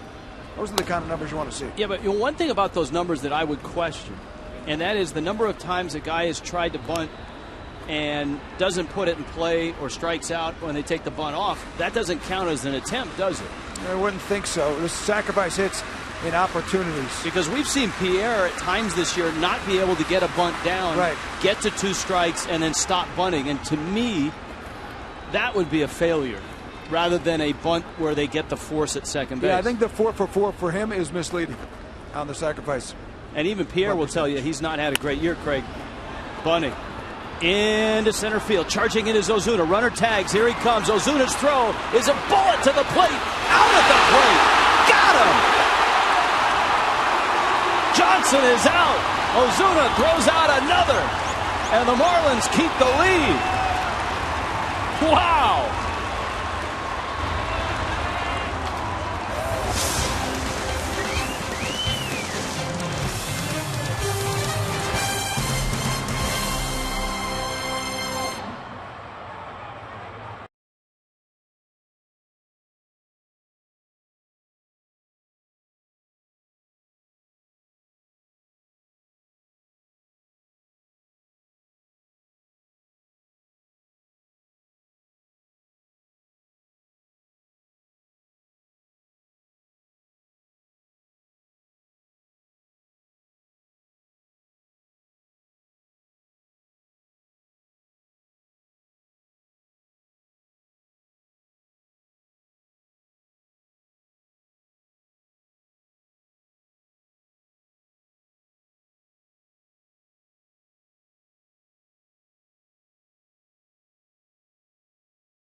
Honda. Visit your Honda dealer for great lease and finance deals on fuel-efficient Hondas. By Grown Ups 2 in theaters July 12th. And by Coventry Healthcare of Florida, lighting the way to better health. Marcell Ozuna certainly has been quite a pleasant surprise. The Marlins weren't sure what they had when they called him up. They knew he'd only played 10 games above single A. What they have is a guy who has a cannon for an arm. Assist number 8. A perfect one-hop throw. And what's impressive, Tommy, is he's not a guy that really overthrows plays like that a lot. We saw Giancarlo Stanton throw one all the way to the screen earlier in the ball game, and that's a beautiful one-hop throw. And look at that, 8 assists. He is just one behind the 2 leaders in the big leagues. We just came from St. Louis. Terrific center fielder John Jay. John Jay has 1 assist this year. I got a good tweet, Rich, which is a question for both of us. From Gerard. Gerard wants to know, do you agree with the sabermetric people that a strikeout is no worse than any other out? There's a pop-up. Freeman makes the catch. No, I don't, because there are productive outs, and if you play the game and you manage the game and you coach the game, you know that, I mean, here's a great example. Take a look. I got an example in the second inning for the Braves. Just take a look at Brian McCann's night. Yeah. Both of his at-bats, he had a runner at second with nobody out. He pulls a grounder to second, moves the runner over. Which allowed Upton to hit the sac fly. Now, if he strikes out, that run doesn't score. And then McCann, in the third inning, hits a bolt of a sacrifice fly to right. If he strikes out, the run doesn't score. So you can't tell me that a strikeout and the outs that he made are equal. Good. We're on the same page on that one.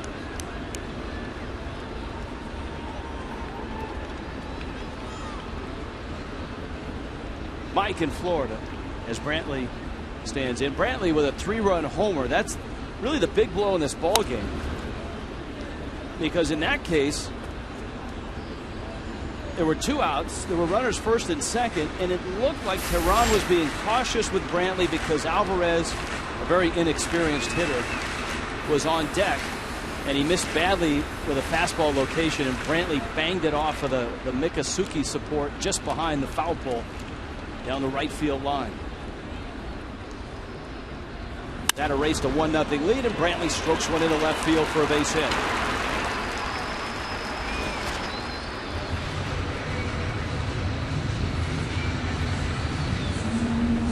That has to be a good feeling for Rob Brantley. Getting in the lineup tonight. First 2 ABs, terrific swings, a 3-run homer. Mike in Florida, and this is going along with the theme. I think people are taking this a little too far. Tommy's push for Freeman over Puig. Mike says, Tommy, were you mad Ozuna wasn't an all-star selection? I was. Alvarez trying to bunt, can't, and it's 0-1. Hey, Marcell Ozuna has played in 62 games. It's a whole lot more than Puig. Well, okay. I don't mean to bombard you with these. I got to find this email. It's from Lou in Tamarack. And I think you did have an issue with Bryce Harper making the All-Star team last year. He actually played more games than Puig has this year. McCann waited that ball out. It stayed fair and fires to first. And there, Craig Minervini is a successful bunt. So something you talked about last inning, the Marlins able to do here. Yeah, I was just looking. The Marlin pitchers were 16 for 30. We showed you the whole team, so they're just over 50%. So that's great to see because Alvarez obviously hasn't handled the bat too much being in the American League, and that's an important fact for the pitchers to move the guy over, give Ruggiano a chance to score a run with a single here. But all I can say is that the media can do a lot of things. And the media, I think, was very responsible for Harper getting in. And I don't discredit that. He's a terrific player. He's a great player. He's in the home run hitting contest this year. The fans voted him in this year. And so the media has been on a big push to get Puig in. I'm just trying to balance it out my little own way. Ruggiano's 0 for 2. Brantley at second, 2 outs.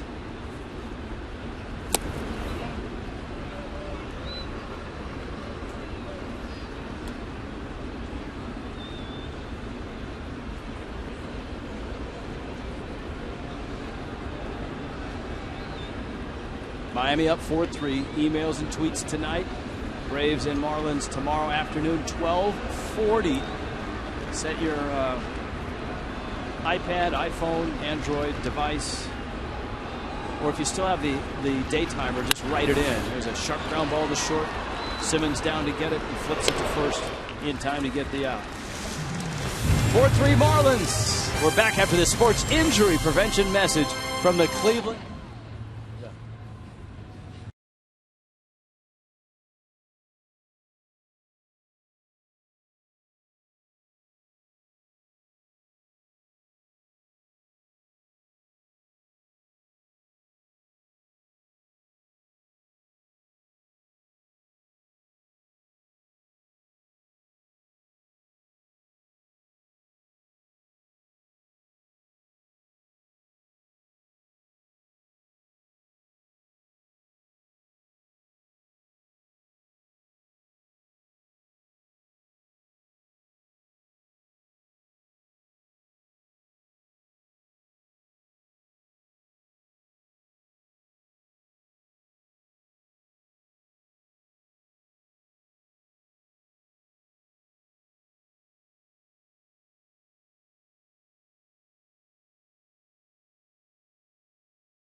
Marlins Béisbol en Español es presentado en SAP por Coventry Healthcare of Florida. Top of the 5th. Hi, Allison. Hey, guys. We are at another great venue here in Marlins Park. It's a Budweiser balcony right above the Budweiser bow tie bar, which you guys can see during most games. Here with Brian. He's been a fan on the tour of the ballpark so far. Brian, what's been the highlight for you thus far? With the Bud Terrace, I mean, it's fun, affordable for friends, family. We always have a great time, and you cannot beat this view right here. And that's what people don't probably realize is you can actually rent out the whole area in front of the Budweiser bar for special events. And if you're looking for some good food, the Marlins are going to take care of you in that regard as well with Levi Restaurants. I'm here with Vince. He's the executive sous chef for Levi Restaurants. Tell me about some of the dishes you guys serve up at the park. Well, we have pretty much a nice variety of seasonal and South Floridian cuisine. Especially for this area, we're trying to do a 3-tier menu. I've developed a menu that is not only exciting, but appeasing to everyone.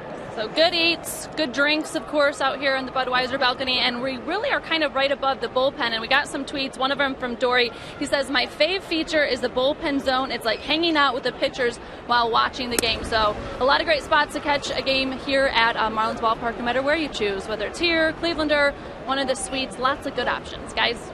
Hey, Allison, I have a tweet here from Amanda. Okay. And it's to you. She said, what school did you go to, what college, and what did you major in?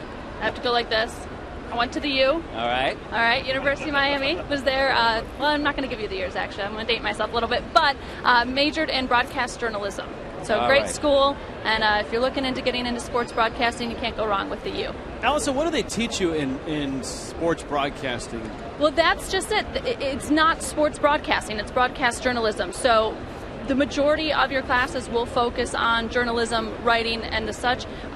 So the most important thing, I think, if you want experience in broadcast journalism on the sports side, is to get involved calling, like I'm sure you guys did, play-by-play radio work on campus, and I did a lot of stuff for what was called Sports Desk. It was our campus sports show. I anchored and reported for them, and that's where you kind of learn the sports side of things. And where have you hidden those videotapes in your house? Very, very deep and buried, where hopefully no one will see that for a long, long time. That one is fouled into the seats and out of play. Yeah, we all have early broadcasting tapes that we wouldn't want to pull out. Some of us have more than others. Amen. Because you and I just learned, right, like, Okay, thanks. just throw us into the water and see if we could float. Yeah. Just throw us out there. Go get them. Learn on the fly. You in the big leagues, me riding the buses in the minors in both hockey and baseball. Well, that guy Justin Upton did it again. Second double of the game starting off this inning. We talked about Upton on Marlins Live and how the Marlins have been unable to get him out early in the year, and now in this series he's got 4 doubles already, and this is game 2 of the series. 4 doubles in this series. Cans on deck. Strike 3 called. Freeman bent out over the plate, and looking back to Mark Carlson as if to say, really? Let's take a look.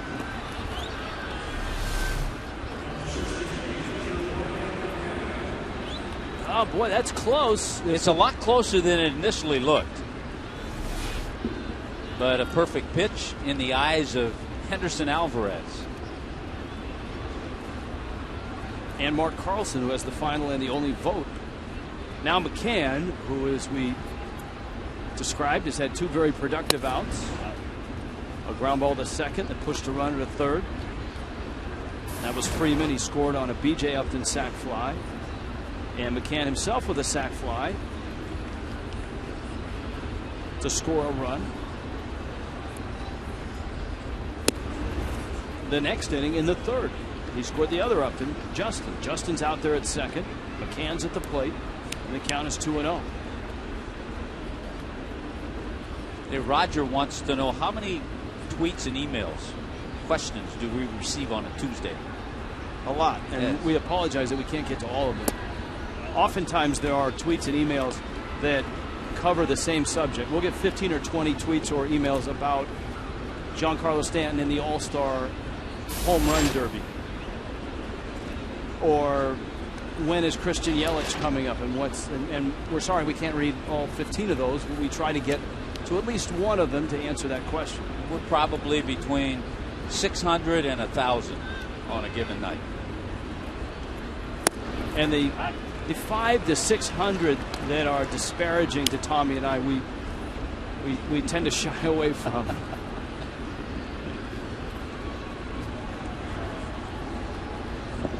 Uggla's on deck. Alvarez at 81 pitches here in the 5th. Remember, it was Tehran in the matchup between these two that threw a ton of pitches, over 100 in 5 innings, his last time up. Yeah, Tehran struck out the side on 22 pitches in the first inning and struck out the first batter in the 4th. We had 4 consecutive Ks. Tommy, is that just me, or is that a cricket near one of our microphones?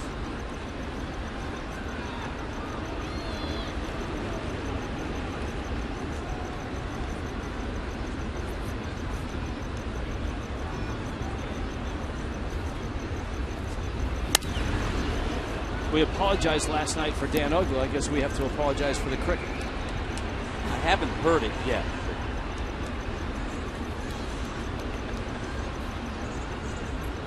Maybe it's your headset. Maybe it's my head.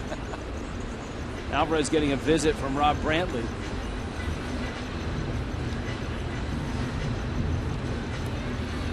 The crack staff and the truck definitely hears it. Well, you know, they are on top of all the things. Of course, last night with the roof open for 7 innings, maybe some creatures other than the sea creatures. Well, you know, for the Cuban national team, the shortstop with a long name. Is that what they called him, Cricket? Yeah, that's his nickname, El Grillo, the Cricket. Barbaro Arrua Barruena, the longest baseball name ever. Cricket. That's longer than Billy Grabarkowitz. That's it. That's why they call him the Cricket. Now McCann's still up there. He's putting up a good battle against Henderson Alvarez.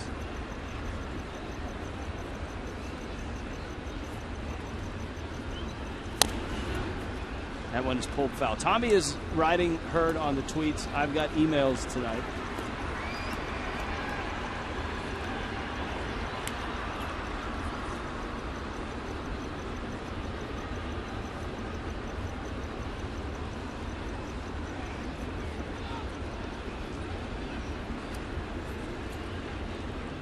Another 3-2. Liner into left field. Up with the ball, Ruggiano. Runner coming home. Ruggiano's throw to the plate is high. Runner scores. McCann is hung up.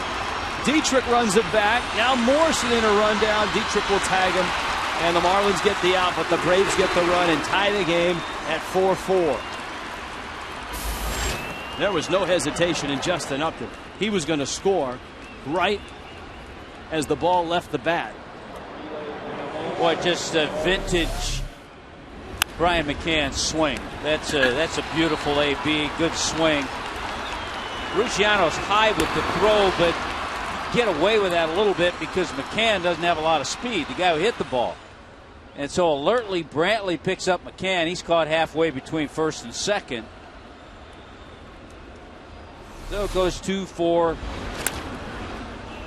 7-2-4-3-4. How about that? Pick those numbers next week in the lottery. Ugla pulls the ball foul.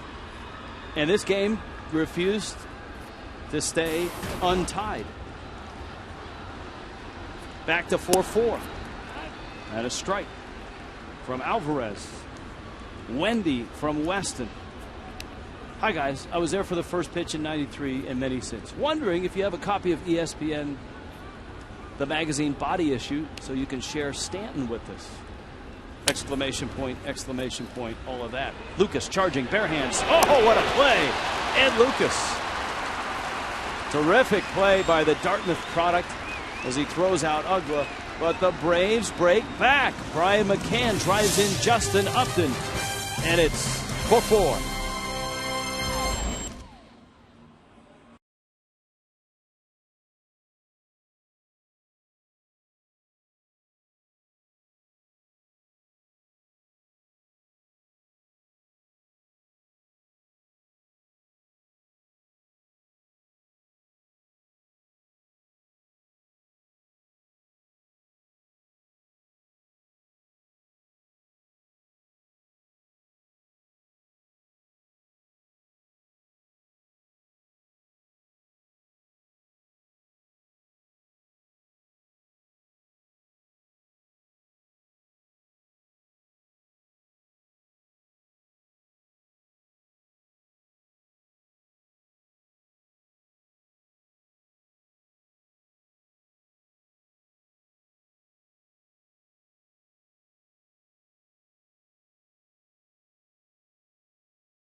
.44 ball game, bottom of the fifth. Time now for the Just for Men Auto Stop foolproof stat. It's the Marlins' first loss in a 4-hour-plus game versus the Braves. How about that? Go back to 2002, 14 innings. Marlins win a 13 inning, a 12 inning, but a loss last night, 7-1. You don't see too many games, 14 inning games, a 6-run difference in the final score. Yeah, you usually look at the final as the previous 3 there on the graphic. They're usually by 1 run, but everything broke loose in that 14th inning. Hey, Rich, Juan Carlos wants to know what concession stand food in any NL stadium gets our all-star vote. Concession stand food in any stadium. That's any stadium. Well, that one's fouled back. So we need to name an all-star team of concession stand food? Well, you know, you love the fish tacos. Are we talking Marlins Park or any ballpark? Let's just talk here. We have more opportunities here. Well, I like the fish tacos, Tommy, are a favorite of mine. I love the fish tacos. And I love the Cuban sandwich. Breaking ball misses down low. But I think other ballpark, Denver has some nice choices. Arizona has some real nice choices. If I had to pick one park where I had to live for a week and eat, it'd probably be Philly. Oh, yeah. I pick Philly over Denver and Arizona. Breaking ball. Simmons across the diamond, but let's not stop there. Let's go to Craig. Let's go to Allison. Craig, if you had to live in a ballpark anywhere in baseball for a week and eat, which ballpark would it be? Well, that's a good one. There's a couple that stand out. I like the crab, actually the lobster roll at Citi Field out there in right center. I know you guys talked about the Shake Shack. That's pretty good. About $18. And the crab fries, the healthy crab fries over in Philly. Just to the left there, the barbecue, Greg Lazinski's barbecue. Those are 2 of my spots. You know what else is great? That San Francisco press food that we have. What a great salad. B.J. Upton in to get it. Well, the food in San Francisco is really, really good. Yes. You know, come to think of it, Rich, if you word it the way you did, if you had to live in a ballpark and eat there, I would live at Petco and just go next door and go to the Tin Fish every day. I think I would have to go San Francisco as well, guys. Even though I didn't get them the last time we were there, the garlic fries are probably one of the best single dishes of any ballpark. And I'm seconding Craig's opinion. The press box food there, also very good. And you've got the chocolate. Yeah, you've got the guy with the keg of Ghirardelli hot chocolate on his back. Boy, how about this inning? That's a 5-pitch inning for Tehran. 4-4 game going to the 6th.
Posted up, keep heavy metal for ghetto rebels that's showing up. Loaded it up. Dance with the devil, shots popping, you fold it up. Hand in the man is Spanish when I cock it and load it up. Now all across the county, sheriff in the bounty.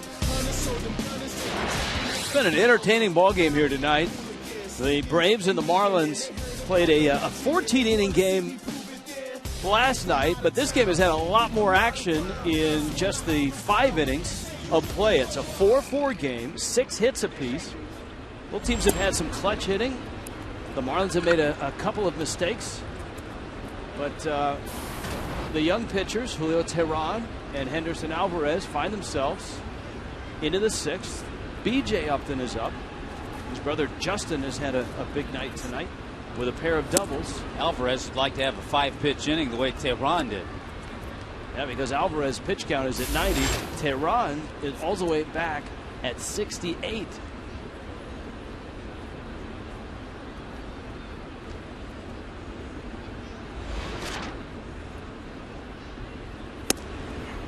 Breaking ball and a strike.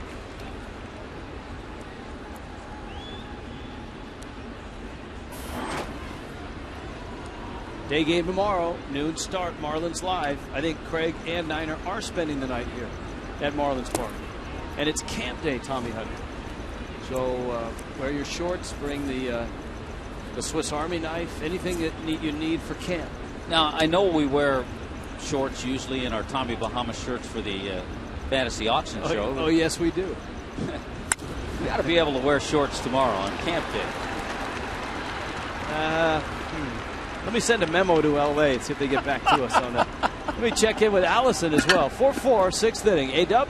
Hey guys, talking about favorite features here at Marlins Park, and I'm behind probably the most unique and distinguishable feature in really any ballpark. It is, of course, the home run sculpture built by Red Grooms. He spent 2 years building this from 2010 to 2012. We got a couple tweets about it. At Brian Chandler 14 says, my fave feature was the home run statue. It lit up my day. Hashtag fave feature. 97 Marlins fan 03 says favorite part of Marlins Park is the home run sculpture, but only when it goes off. Of course, he was happy when Rob Brantley lit this baby up, as T-Hut would say. It's one of the really cornerstones, I think, of this ballpark, and it's absolutely beautiful, but of course, especially when it goes off. So tweet us your fave features. A lot of people also mentioning the roof, the AC, the windows. Another one I liked, guys, the view I have right now. It's kind of dark, you can't really see it, but the view of the city from the seats inside the ballpark. There's a drive to deep center field. Ozuna back, warning track, makes the catch. Runner tags, Upton coming to second, and Ozuna's throw is cut. Good heads up by B.J. Upton on a long, long out off the bat of Chris Johnson. Yeah, the decision you have to make as a runner, you go halfway and then you check out the outfielder, and Upton did a good job in realizing, of course, he's an outfielder and he knows that, realizing that Ozuna was going to catch up to it and make the catch, but he was going to be deep enough to allow him to tag.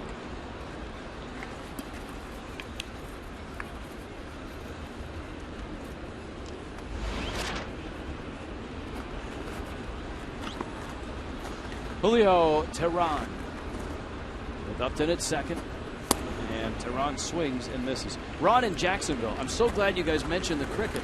That noise was also on last night's game. I was going to ask if you guys had a fan running in the booth that was making all the noise. Well, the crack staff has been working on this over the last inning, and Tommy, they feel like they have isolated the microphone nearest the cricket, and it's the microphone near the Braves batting circle. Can we go there now to see if the cricket is making noise? It's quiet now. Let's not get too close to Uggs.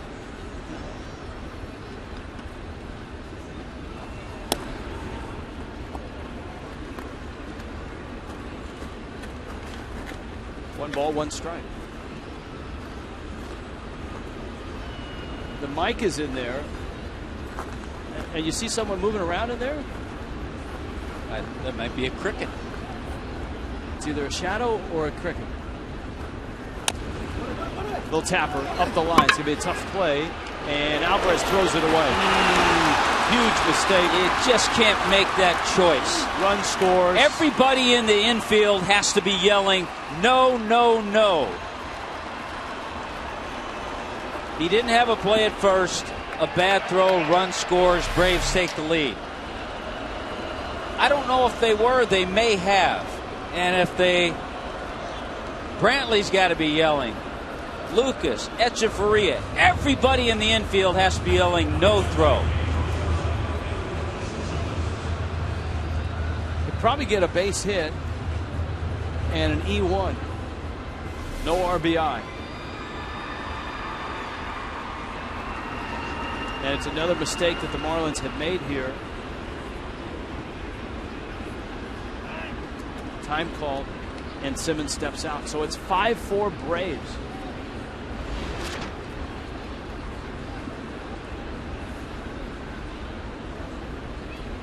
Bad choices, getting picked off. Just can't do it against a team like the Braves. And you really shouldn't do it against any team, period, if you expect to win ball games and expect to get better. We're past the halfway point.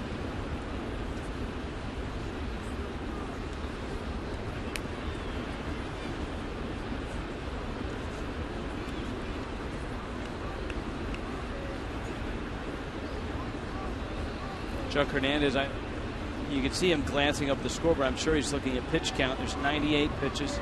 It's a 5-4 game. Marlins bullpen has been relatively quiet.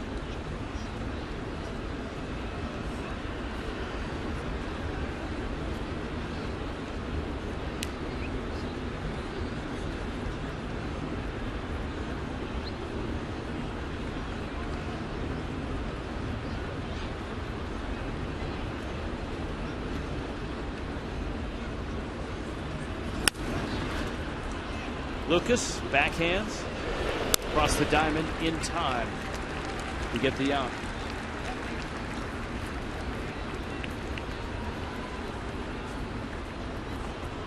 The Nationals are in on Friday. It's a weekend series which finishes on Sunday at 1:10. You can pick up the Pepsi 4 for $54 pack. First 5,000 kids get a Giancarlo Stanton wall cling courtesy of Cholula Hot Sauce. And all kids can run the bases after the game in the Diamond Dash. Go to Marlins.com for tickets. So Friday and Saturday night and Sunday afternoon, and then the All-Star break. Hayward takes a strike.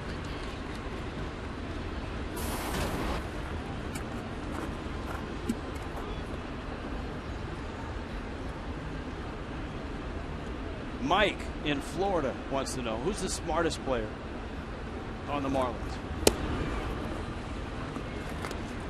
If you had to pick the smartest player on the Marlins, Tommy Hutt. Juan Pierre. I'd go Ed Lucas.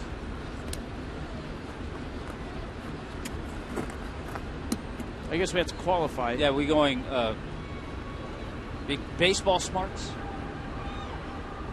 Because baseball smarts are like street smarts. You know, you don't have to have gone to Dartmouth to have baseball smarts. I think Ed Lucas has got both. He hasn't been able to showcase it at the major league level. I mean, JP went to South Alabama.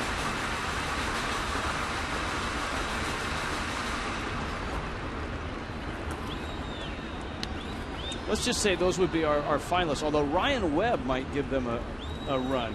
I'll tell you what, there have been some plays this year where Justin Ruggiano has shown some good baseball smarts. Marcell Ozuna is said to have a high baseball IQ. And Derek Dietrich went to Georgia Tech.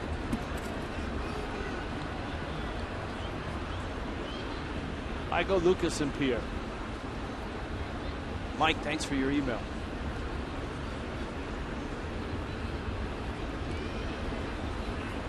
Brantley calls timeout, and he's on his way out to talk to Henderson Alvarez.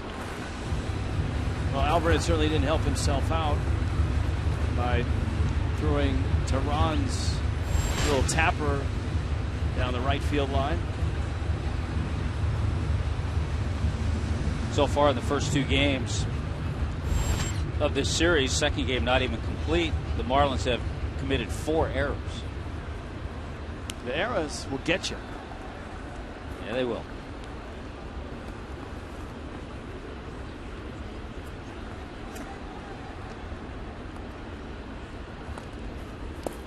Swing and a miss. Brantley picks it up and fires to first in time to get the out.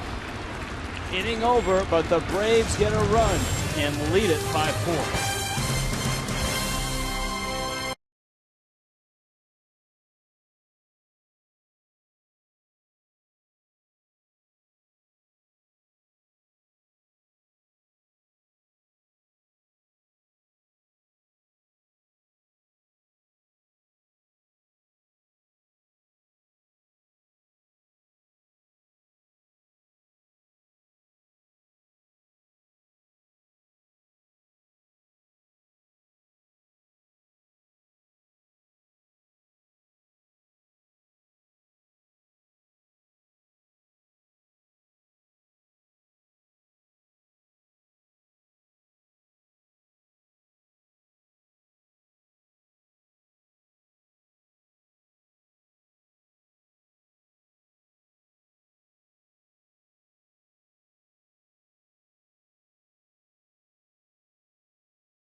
Braves on top of the Fish. It's the bottom of the 6th. Our Toyota trend. 18th game this year of 14-plus innings. Last 4 seasons, an average of 17 games. Seems like the Mets are involved in a lot of those games. And the Marlins and the Mets, of course, played 20 innings earlier this year. Yeah, there were some interesting games last night.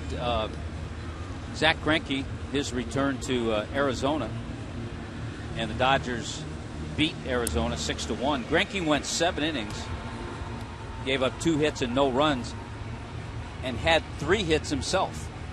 So he had more hits than the 2 hits he allowed. And then the Dodgers had to put Matt Kemp on the disabled list with a shoulder strain. Camera 12 is working tonight. Tommy, you and I will be out there for the fantasy auction. The pledge packs, by the way, will be on sale right after the All-Star break. They have some very cool things in them. And as usual, all the money that you donate will go to Marlins Community Foundation right into South Florida Youth. There's the chairman right there. No, there's the chairman right there. He'll be signing the pledge pack baseballs. You know, that autograph alone is worth the money of the pledge pack. It's a terrific evening. It's the 29th of July. It's the Marlins and the Mets. It's an event that we here at Fox Sports Florida are very proud of. Something we came up with and developed about 8 years ago, and it has grown every year. Tommy, last year was the first year in Marlins Park, and it really took on a new dimension, because for us to go out to the Clevelander and get to call a game from the Clevelander was really special. From the special guests that we had during the night, we were right in this area here. To that's where we'll be. The fruity the fruity drinks that we had. Well, here's the other thing. I can remember you and I in the old ballpark. A couple of times we were down in the bullpen area. A couple of times we were rained out and had to go back in the booth to do it from there. It just didn't have the same feel. Right, and there it's a big party, and we're part of the party. We get to wear our Tommy Bahama shirts, shorts, flip-flops. I really think this year, and the prizes are spectacular this year. From the might play a little dominoes this year. The Royal Caribbean Cruise, to the Tommy Hutton Golf Package, to the Field of Dreams, where you can actually bring your team here and play on the field at Marlins Park. I really think there should be like an open bidding to have either Tommy or me jump in the pool. I mean, $1,000, I'd do it. For $1,000, I'd jump in the pool. And I bet you for $1,000, Allison would jump in the pool with me. Have to make sure we take all of our electrical stuff off. Yes.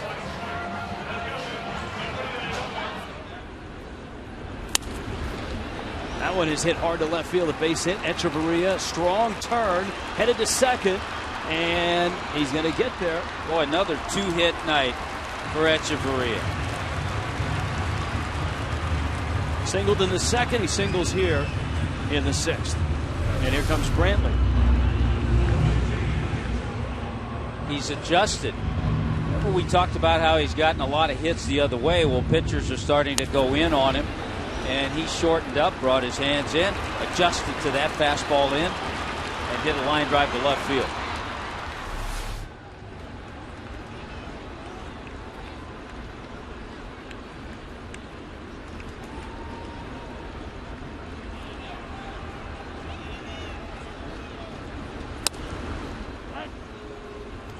It's a different situation. You know that the pitcher's not going to hit. Henderson Alvarez is going to be out of the game. 105 pitches. Greg Dobbs has moved into the on-deck circle.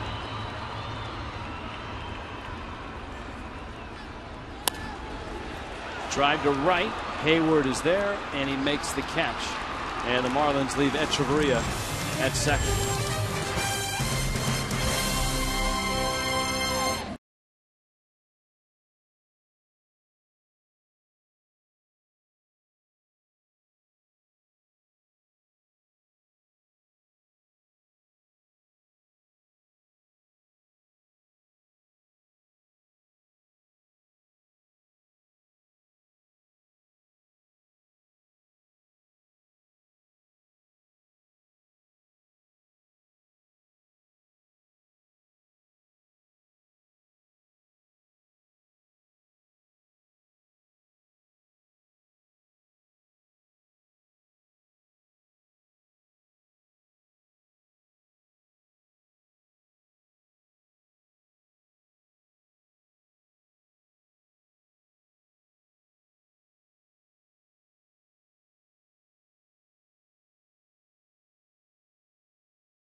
Seventh inning. It's an email Twitter Tuesday. Rich Waltz along with Tommy Hutton. We get tweets and emails of all kinds.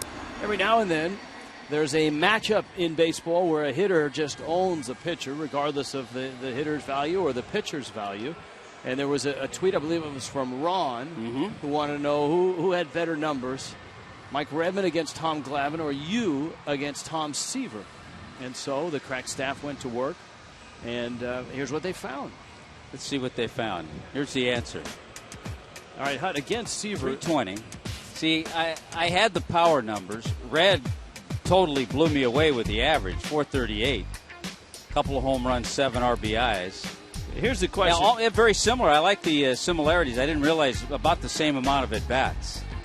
Which was a tougher AB, though? Was it Seaver or was it Glavine? Here's a look back to Redmond against Glavine. It was amazing. Getting a chance to see Redmond hit against Glavine, and I'm sure it drove Glavine crazy. Did you hear Skip Carey in there saying, "There's a drive"? I'll be darned. He did it again. Oh, that's good stuff. Yeah, Red. And then every once in a while, Red would flare one into right field off Glavine. It really upset him. Now, was Seaver upset with you? You know, there are stories out there that kind of make mention of that, but we've kind of made amends over the years. Last time I saw we him, are on speaking terms. Last time I saw him, I think he gave you a bottle of wine. Seaver now has vineyards up in Napa Valley. GT Vineyards up in Calistoga. God's country, Tommy. Beautiful up there. Calistoga. This guy, the Marlins just can't get out. Justin Upton with 2 doubles last night. He's got 2 doubles tonight. And he leads off here in the 7th. And he leads off against Ryan Webb.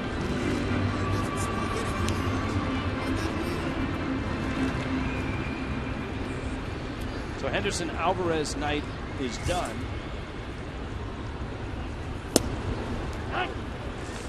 Alvarez, 6 innings, 8 hits, 5 runs, 4 earned, 4 walks, and 5 strikeouts.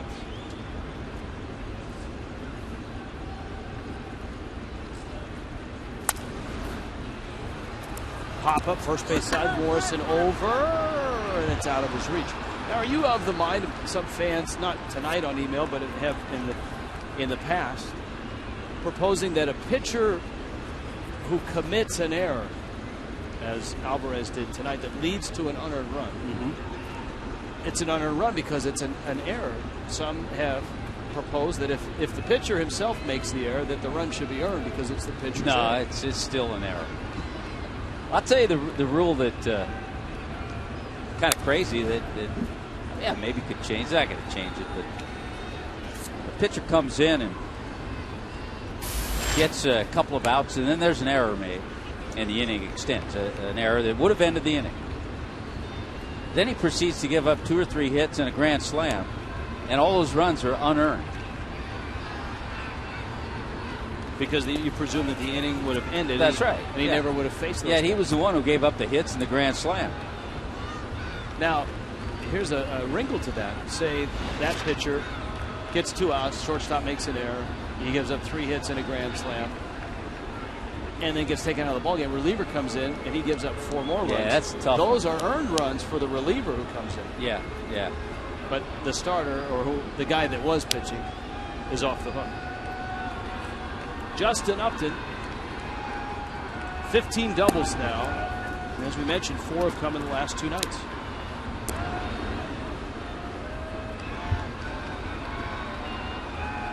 Justin Upton, Freddie Freeman, Brian McCann. Ryan Webb out of the bullpen.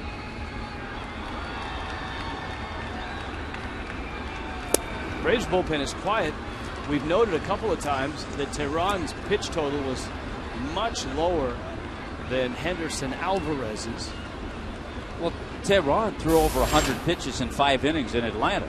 And he's gone 6 innings and thrown just 76 tonight. Last 2 innings, he's thrown 13 pitches. That ball, left center field, is hammered way back and gone. And Justin Upton is blowing up here in Miami.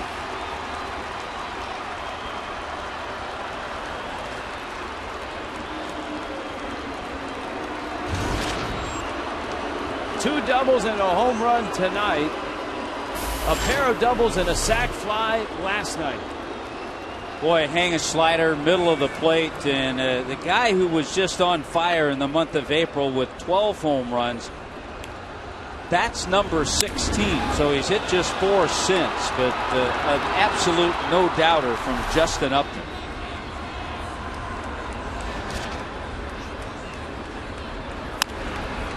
It's been a good night for the Uptons. Older brother BJ has a sac fly, lined out, and singled.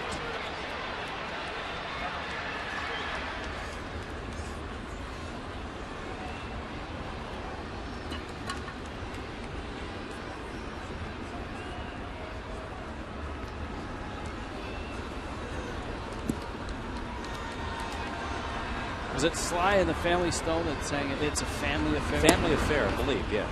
Well, while we check in with Allison, I'll Google it just to see.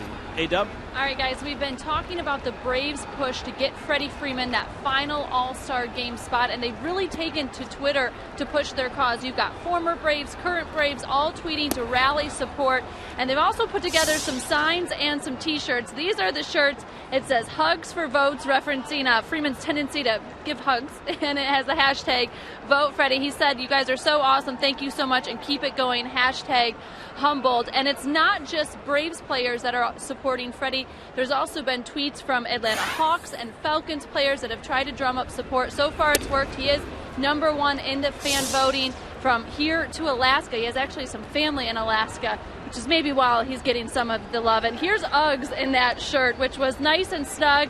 And there's the classic Freeman hug after the Upton home run. So a lot of people in Braves country hoping he can get the necessary votes to get to the All-Star game, though. I will say, guys, Yasiel Puig, he's gotten some hefty support on Twitter as well. The likes of Larry King, Alyssa Milano, all trying to get him the vote. So I have a feeling. What do they know? I know. You're just trying to get me going, Allison. Somebody's got to tonight. Hello, Kala. So we'll see, guys. I have a feeling a lot of the fan voting will be determined in that 10 a.m. to 4 p.m. window on Thursday when the tweets count. So I'm just spreading the word. If you don't want to see Tommy upset, get out there and that hashtag Vote Freddie. You know, I saw one story where it sounds like Braves fans and Blue Jay fans have kind of banded it together because Steve Delabar is now leading in the American League. And so the Blue Jays are trying to get their guy in. The Braves are trying to get their guy in. They've teamed up.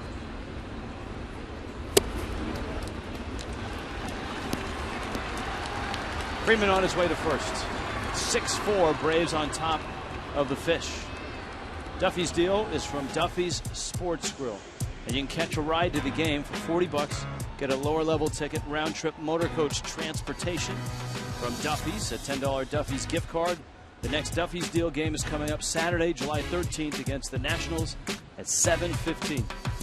Go to Marlins.com/Duffy's.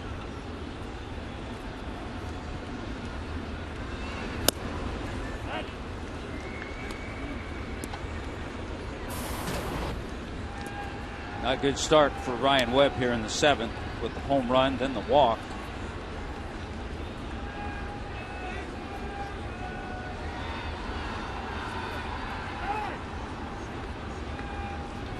Brian McCann. We talked about how hot McCann was, co-player of the week with Homer Bailey. And then last night, McCann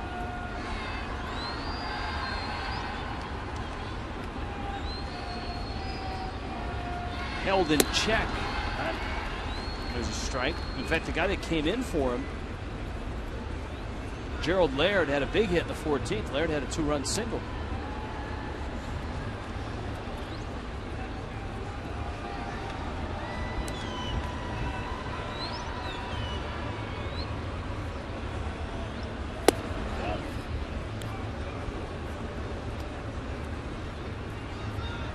Noah wants to know, when will Ruggiano finally hit a home run at Marlins Park? That's right. All 12 of Ruggiano's home runs on the road. We can't answer that.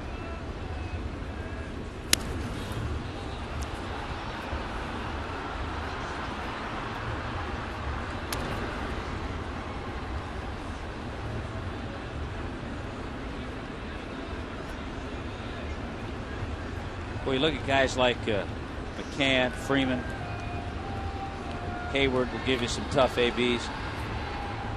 They make it tough for pitchers. They just give you that good at bat every time. Very similar to the number of at bats we saw in St. Louis from the Cardinals.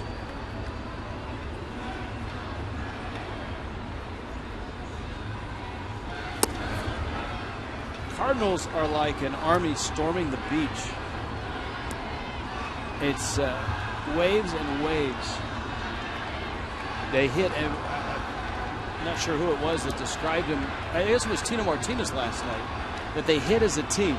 Hit as a team, yeah, it was Tino. That one guy just hands the baton to the next guy. Morrison almost gets knocked over, gets an out at first, and he makes a nice play the second.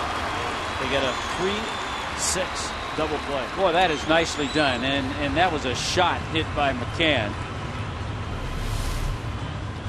Short hop, almost so close to the bag. After he steps on the bag, then he makes a nice strong throw. And it has to be accurate, because Freeman saw that he trapped the ball and headed to second.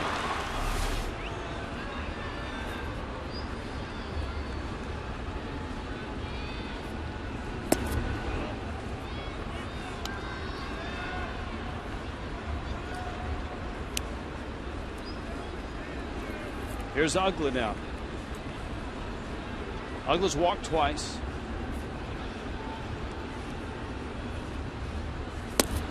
And he bounced to Lucas.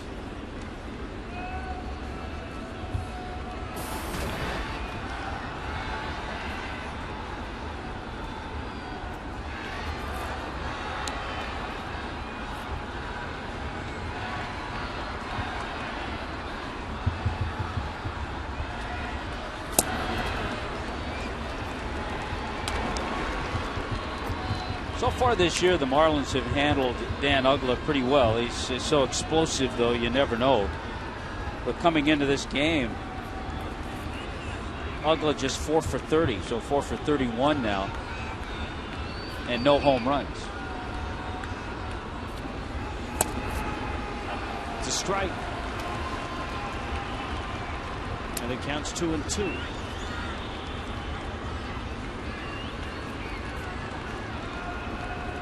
Ugla still has 2 more years of that 5-year, $62 million contract that he signed.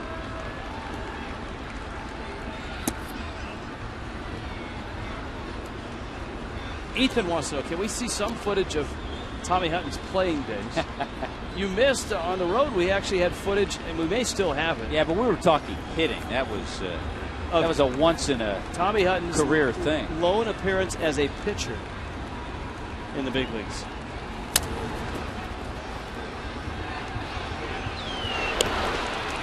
Lucas throws out Ugla again. And the inning is over, but not before Justin Upton goes deep. I mean, really deep. 6-4.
Upton, 2 more doubles and a home run. On an email, Twitter Tuesday, we check in with Craig Minervini. Thanks, Rich. I want to jump in here. I need some help. If there's anybody who knows anything about snakes, there was a snake in my pool today, and one of my friends told me it was a cottonmouth, and I'm expecting to be a garter snake. So that's, I don't know if you could tell. Maybe you could, I don't know if you could blow that up at all, but is that a poisonous snake, or am I okay? Because I went near him, and he kind of came up and it looked like he wanted to charge. He was a very good swimmer too, very quick from end to end, and he slithered his way out. Okay, so I don't know if you could tell There's a tighter shot. I guess they look at the stripe. See, they say if there's a stripe, a horizontal stripe near the face, and if it's diamond shaped, you're in trouble. And I don't know. I just don't like the fact that there's stripes and stuff. If it's plain black, it's right. Not that bad. I don't like the look of that. I don't like it either, and I'm glad it was your pool and not mine. I got near him. His head came out, and he had that look like I was going to be on some animal show. Here's Juan Pierre. You know, Pierre, a one-hopper, Ugla has it. Craig and Tommy, we've been doing emails and tweets 7-8 years now on the telecast, and it just dawned on me, if we had issues around the house or problems, I never considered we could just... It's a great vehicle. Yeah, we could just throw it out there, get free advice. Yeah. There's somebody out there who's an expert on snakes, and maybe they could tell us, is that something to be... Because you really do have to worry, especially down here. Your dog goes out, you're grilling. That's how the Vice President General Manager of the Milwaukee Brewers, Doug Melvin, realized the scorpion that bit him was an actual scorpion because his son put a picture. He was bitten by something and just kind of sloughed it off, but his son took a photo of it, put it on Facebook, and found out it was poisonous and that Dad better get to the hospital quickly, and he did. So, you know, this opens up a whole new avenue for tweets and emails. I just thought of it during the game here because I didn't know what to do. So, if somebody's out there, well, maybe we can show them going to break one more shot. I mean, if we had legal issues, Tommy, we could throw that out. Say that I backed into someone at Publix today. It's like a Curb Your Enthusiasm episode. And I had the right of way, but... we can always bring back David Singer.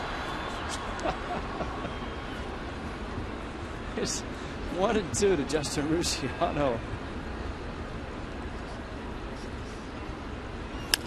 And Rusciano, it's a high pop. Andrelton Simmons makes a catch. Yeah, there were a couple of innings, second and third innings to be exact. Marlins scored 3 in the second, 1 in the third, that you didn't think Julio Teheran would still be in this ball game, but boy, he put together some really low pitch innings, and here he is 1 out away from getting through the 7th. Wayne has a nice question. If many feel that this might be Brian McCann's final season as a Brave, who are possible suitors to sign him away from Atlanta? You know, we said it the other night, the Braves are not a high payroll team. They're a $90 million payroll. And McCann is a 6-time All-Star. After the shoulder surgery, he looks to me like the same old Brian McCann. Really good hitter. Oh, yeah. Okay as a catcher as far as throwing. Good receiver. They like him behind the plate. Yeah, he handles pitching staff well. And when you hit the way he hits, that's okay if he doesn't throw runners out. So, yeah, you think about teams, the Dodgers are the team everybody focuses on because they've been spending a lot of money. Do you think they went to the front of the line on every agent's speed dial? Yes. They just call Ned Coletti Ned. Now, it's their first name basis. Giancarlo Stanton is on deck. Lucas at the plate. Counts 3-1.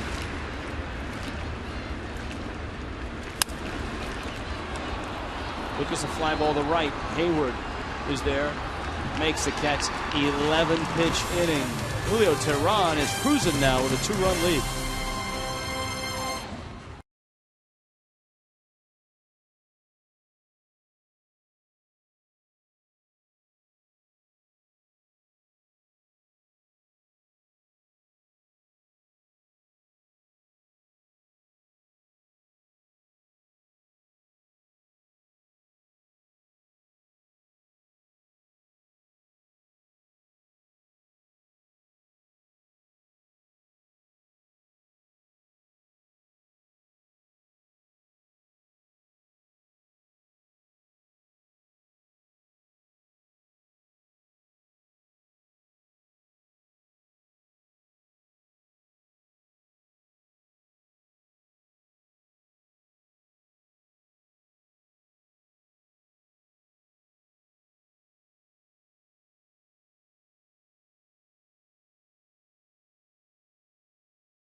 With Allison Williams.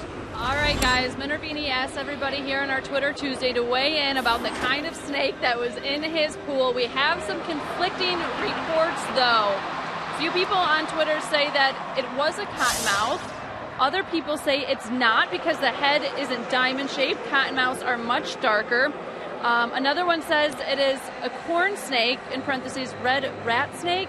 Free rodent control in the hashtag Minervini is a wuss.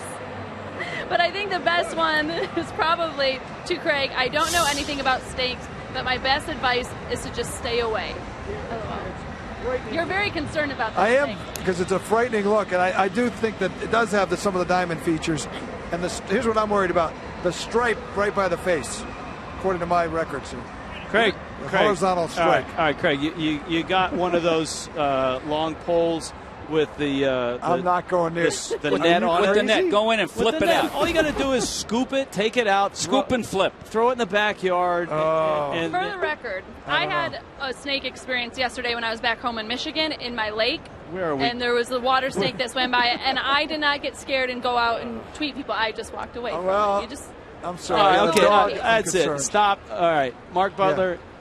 We needed this last night. Kill their mics, will you? I mean, this is not. We do have a 2-run game to get back to.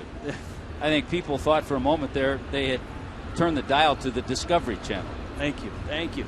B.J. Upton is up. A.J. Ramos is pitching. Fastball misses outside. Chris Johnson. And then the pitcher spot is due up. Braves on top, 6-4. Big night for the Uptons, as Tommy called it. Especially Justin. 2 doubles, a homer, driven in 2.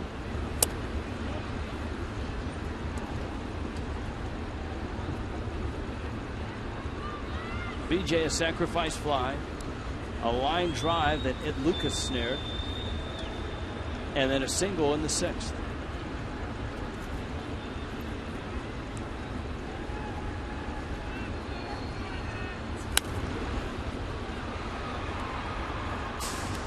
We're talking about Brian McCann. John Louis tweets that there are some who think he may end up in pinstripes. The Yankees. I'm trying to think of all the teams that wear pinstripes. If you think an American League team, I think, would be the perfect fit for McCann. Because he can DH. Yeah, the days you don't catch him. Boy, it has been a nice night for the Uptons. Yes. BJ has a base hit. Well, I think the Giants are finding this out with Buster Posey and playing him at first. The Twins, we've talked about that since the Marlins have played the Twins in a couple series this year with Joe Mauer. Mm-hmm. Anytime you have a catcher that is a real offensive weapon, you want him in there as many games as possible. Right, because most catchers, frontline catchers, 140 games is a full season. And so if you can squeeze an extra dozen games out of him, or even better, catch him 130 and let him DH for 20 or 25. You don't think the Cardinals would like to do that with a Yadier Molina? Well, especially with the knee issues that he's got right now. But they're getting such great production out of Alan Craig at first base.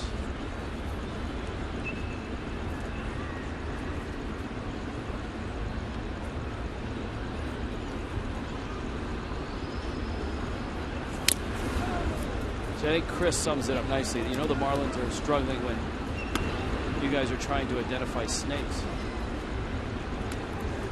Mark's favorite part of the ballpark is Marlins vision. The huge video screen out there in right center. Loves the stuff out on the scoreboard.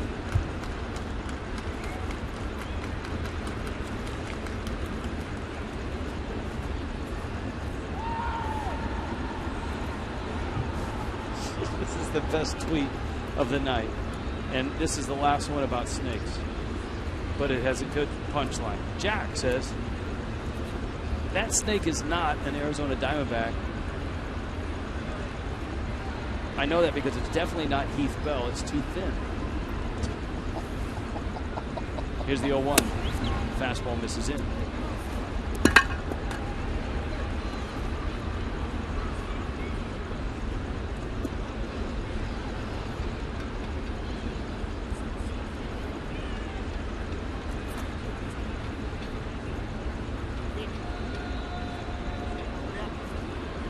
Chris Johnson has walked, singled, flied out.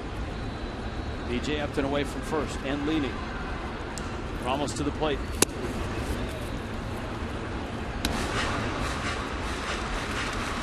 Johnson missed the breaking ball that counts 1 and 2.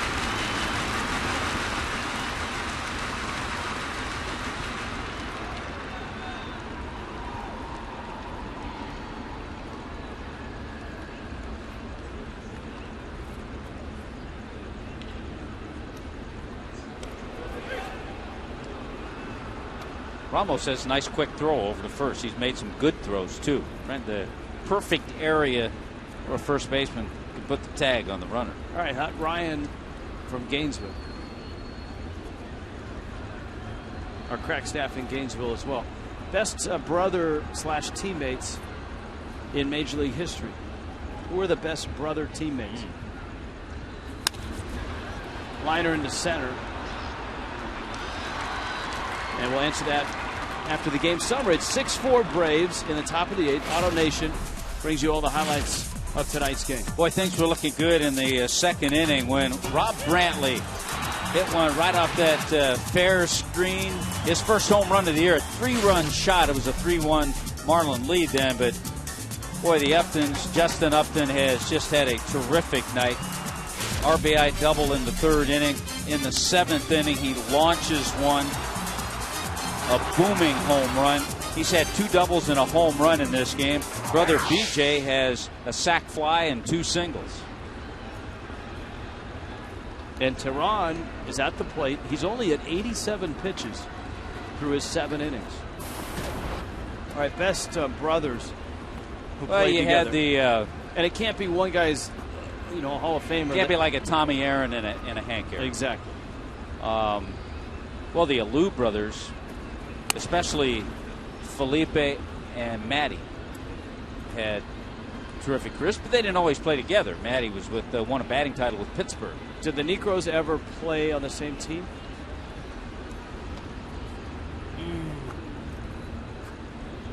I'm not sure. I don't think so.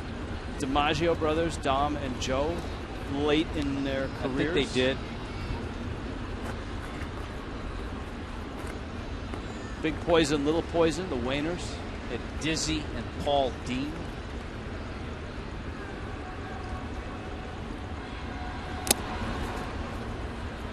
You could hear the ball tip off the bat of Tehran. Counts 0-2.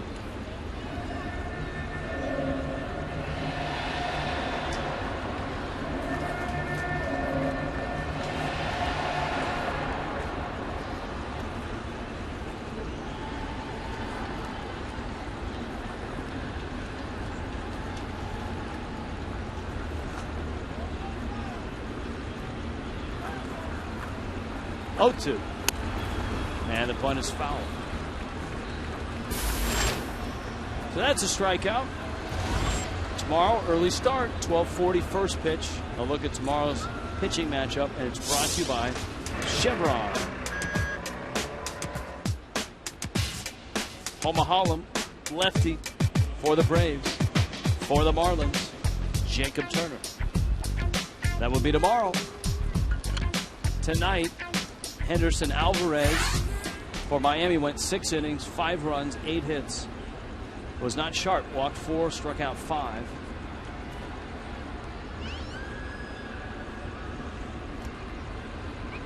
Julio Tehran got knocked around early. Tehran gave up 4 runs in the first 3 innings. But since the bottom of the 3rd, Marlins have not scored. Kind of get away from the scoreboard on email Twitter Tuesday. Cole Hamels and the Phillies about to put away the Nationals. Great pitching matchup. Kansas City Royals at Yankee Stadium. James Shields and CC Sabathia. And the Royals came out on top in that one, with Shields getting the win, 3-1.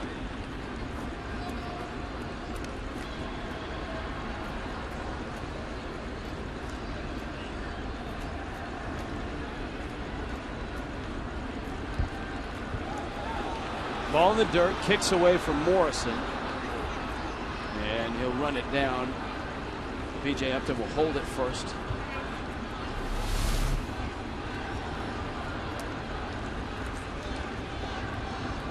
Just got a piece of it.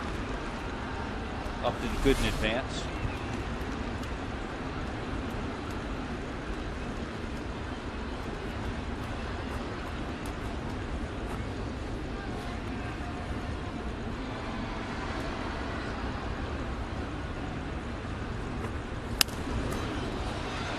Pop up, first base side, Morrison and Brantley.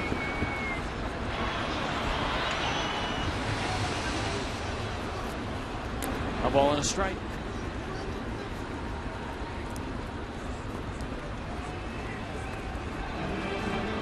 Cardinals are at it again, Rich. They have a 6-0 lead over the Astros in the 5th inning.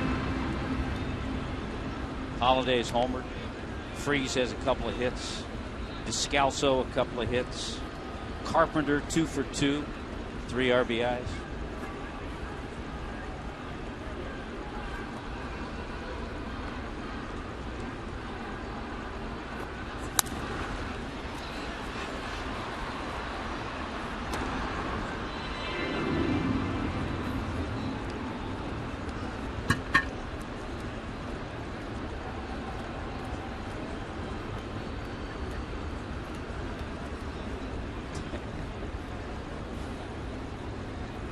Sometimes the tweets just make us chuckle.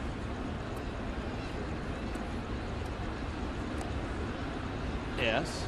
Well, I just when I made reference to the somebody thinking it was the Discovery Channel, I went old school and I said there's somebody turning the dial, and Stanley just tweets, "We don't turn dials anymore." Jerry from Coco has a terrific. And he may have it here, although I have to go back and look at the Wainers and their numbers statistically. But the Alomar brothers, when they were both Cleveland Indians, right? Roberto and Sandy. Sandy Jr.'s bench coach for Terry Francona. We'll see him and the Cleveland Indians. How about Pedro and Ramon Martinez? They were teammates with the Dodgers. The Dodgers traded Pedro to the Expos, correct? Yeah, the story goes when he was traded to the Dodgers, or when he was traded to Boston, he said the Dodgers didn't think that he was big enough to sustain a... Well, wasn't he traded from the Dodgers to the Expos? And then Expos to Boston? Now you have me confused. All right, well, we'll look it up. BaseballReference.com. That's what it's for. Diving stop by Echeverria. It's going to be an infield hit for Andrelton Simmons. You know, Simmons had been 0 for 11 in this series. That was his first hit in this series.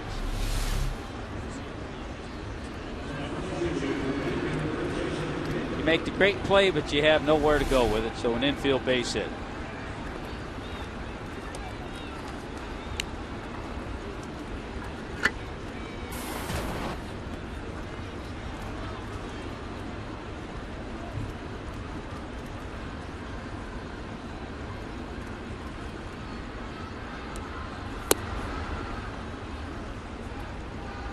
Pedro Martinez was traded from the Los Angeles Dodgers to the Expos for Delino DeShields. That's right, Delino DeShields. And then by the Expos to the Red Sox for a player to be named later, and Carl Pavano. Yeah, and it was the Dodgers, I believe, as the story goes. It might not be all that true, but they just felt his frame. He wasn't a big guy. They were a little concerned with his stamina. Things turned out pretty well for Pedro. That player to be named later that went to the Expos was Tony Armas Jr. So Pavano and Armas Jr. for Pedro. Delino DeShields for Pedro. Terrific athlete. Delino DeShields, a tremendous college basketball player. And then a very good second baseman. Had a nice career.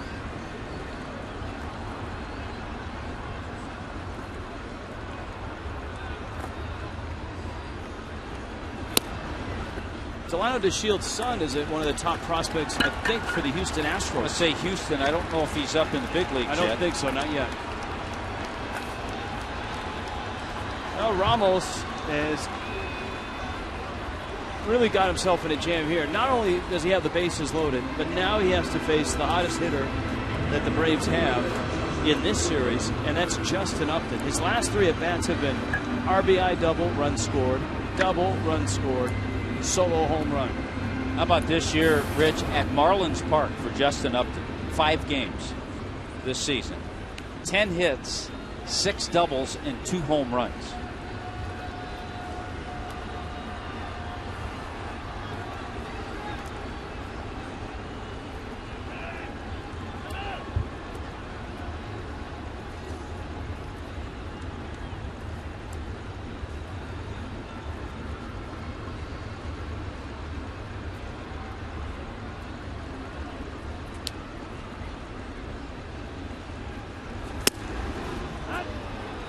Strike. Justin didn't like it. Yeah, Delino DeShields Jr. out of College Park, Georgia. Went to school there. Born in Norcross, Georgia. He's in high A ball this year, hitting .290. He's in Lancaster, the California League. 10 doubles, 7 triples, a couple of home runs. Just 20 years old. So a 17-year-old when he was drafted by the Astros.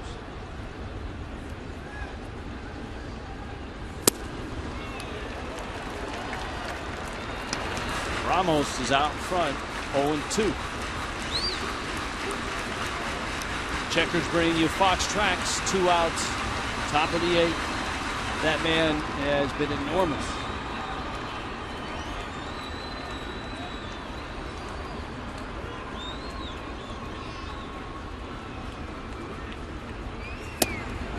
That pitch is in.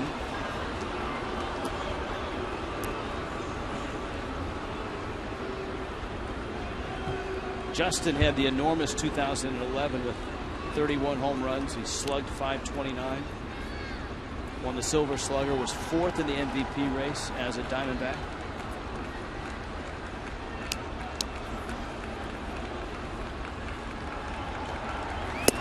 And he swings and misses. Ramos gets the strikeout.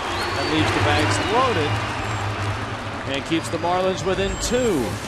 As promised, here's a special look at the new film Grown Ups 2 in theaters everywhere on Friday.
On an email Twitter Tuesday, one of the themes tonight have been favorite features at Marlins Park. If you want to join us, find the Marlins page on foxsportsflorida.com. Click on Game Connect and then ask the broadcast. On Twitter at Fox Marlins, #Fave Feature. Tommy has been on the Twitter page. I've been on the emails. The Bobblehead Museum has been a favorite of a lot of tweeters tonight. We've had a few Budweiser balcony bar too. That's a great spot to hang out. Paul Janisch comes in, the little defense at third base.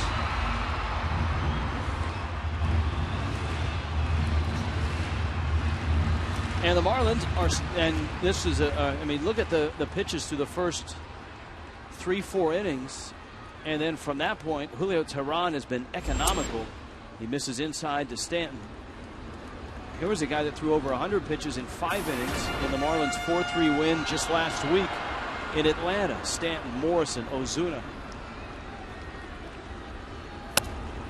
And Teheran misses up and in. 2-0. Stanton has popped out, bounced out, walked. Morrison on deck has a couple of hits. Fastball up. 3-0. Braves bullpen is active. Jordan Walden in the pen.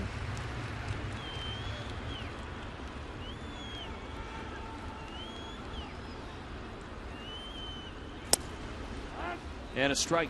Teheran venturing into territory he's not real familiar with. He does not have a major league complete game and had just one complete game in the minor leagues.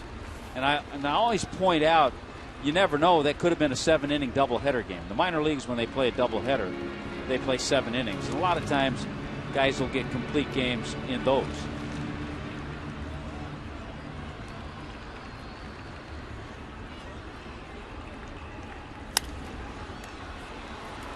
High pop-up, and it's out of play. Into the email bag, Tommy. Martha in Mount Pleasant. Being a diehard Braves fan, living just south of the Georgia border near Tallahassee, it really bummed me and my husband out to have the Braves broadcast blacked out whenever they play the Marlins. But over the years, we've gotten really used to listening to you, Rich and Tommy. Just want to let you know you are our second favorite TV announcers, next to Chip and Joe. We enjoy listening to you. Let me go next door and let Chip and Joe know that they're number one. Yeah. And that's okay with us because that's your team, and they do a fine job. They're good broadcasters. They're good friends as well. We love Chip and Joe.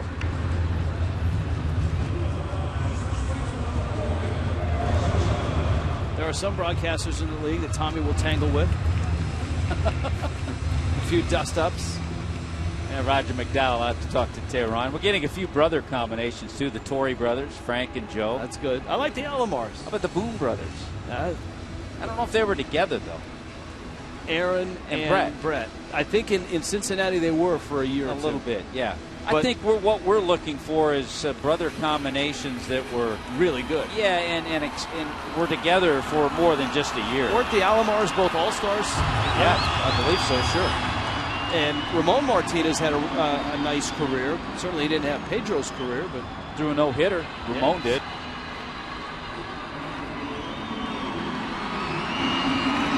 So the Marlins will bring the tying run to the plate in a 2-run game in the bottom of the 8th. And if you're Freddie Gonzalez, you saw him peering out. A visit to Teheran, and Walden is ready in the bullpen.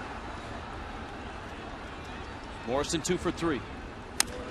And a chopper towards second. Ugla with nobody out is going to get an out at first. You know, it's been frustrating a little bit, and I'm sure Logan Morrison's as frustrated as anybody. He's such a good hitter at seeing pitches, taking pitches, getting deep into counts. He hit into that double play last night on the first pitch. It's one thing if you swing at the first pitch and hit a line drive somewhere, but he's hit a couple of first pitches that he just hasn't squared up. Frustrating for all. Look at that, Freddie Gonzalez and his young pitcher, the 22-year-old, on his way out. Here comes Walden. Here comes a Metro PCS call to the bullpen.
in a 3-game series, winning 2 of 3. But the Braves here in this 3-game set captured game 1, lead 6-4. You press the SAT button on your remote. No dials, Tommy. Tienen 2 entradas para descontar esta desventaja. Raul and Cookie. Oportunidad. Hey, Rich, Tommy, Richie, how you happening? guys? Hey, Raul and Cookie. Good to see you guys. We've been busy over here with emails and tweets. Nice. Really, that's nice. And snakes. And so, yeah, well, how did you guys handle that? Because I've always wondered. You guys have the pictures that we have. Una culebra. Una culebra in the pool. Víbora. Serpiente, yeah. Nice. Well, that's not funny. You know, have a I wouldn't snake handle in it, the pool. though. I'd run the other way. I wouldn't touch that thing. Hey, how about Ozuna's throw a few innings ago? Unbelievable. He has tremendous desire to play the game, Tommy. He likes the game. You can see it, you know, the way he does. And then what a throw. Perfect. One hop to home plate to get a big run. So this kid has done a great job since he came up. And I think he's going to be established in the major league for many, many years to come. Marlins trail by 2. Walden, who has that unique delivery to the plate, misses down low with a fastball. And yeah, I guess with that delivery, he could never be a starter, huh? He wouldn't make it past the 5th inning. Well, it's unique. You know, we watched Steve Cishek in super slow motion, and his foot, when he delivers to the plate, his plant foot, the push-off foot, is right foot. Cishek's is a good 2 feet in front of the rubber. That one to left. But with Walden, it's just so, I mean, it's very obvious because he literally lifts his foot up and then ends up on his toe. It seems like he doesn't push off from that right foot at all. It seems like he's throwing more off his left foot than he does on his right foot. Hey, Cookie, we had an email or a tweet about, because watching the Uptons, the brothers in this series, what brothers combination that played together stand out to you? Do you remember any? Oh, I think of one right away, Cookie. The Wow. Alus in San Francisco, right? Oh, yeah. We talked about them. A trio. Oh, the Alus, and yeah. the Molinas behind the plate, although they didn't get to play together, but yeah. Well, the question is who are the best brother teammate combinations? We thought about the Alomars, who were very good. The Pedro and Ramon Martinez with the Dodgers go back in history. The Wainers. We're trying to figure out if Dom DiMaggio and Joe DiMaggio played together at the same time. I don't know if they did or not. I think one played for Boston, the other one was playing with the Yankees. So I don't know if they ever did play together. But the Alus, you know, with Felipe and Jesus and Marty, boy, that was a great combination there. And that's the first time that you can see 3 brothers playing the outfield with the Giants. I don't think that I remember too many times that you see 3 of them playing in the same game. That's hard to match. Dietrich pops it up. All right, guys. All right, senores. We'll see you tomorrow night. You betcha. And the Marlins fail to score here in the 8th to the 9th. 2-run Atlanta lead.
Committed 2 errors.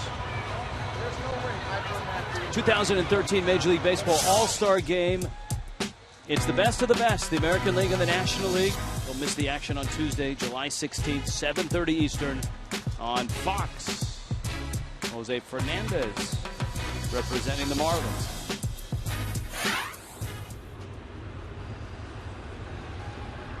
And Freddie Freeman. You know Jose is going to take it all in. He's going to take in the home run hitting contest on Monday. Of course, he'll be involved in the parade.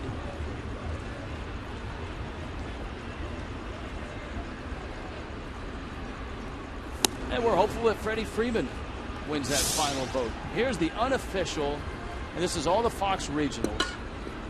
Freddie's at 19%. Now, you can vote for real at MLB.com and on Thursday for 8 hours on Twitter.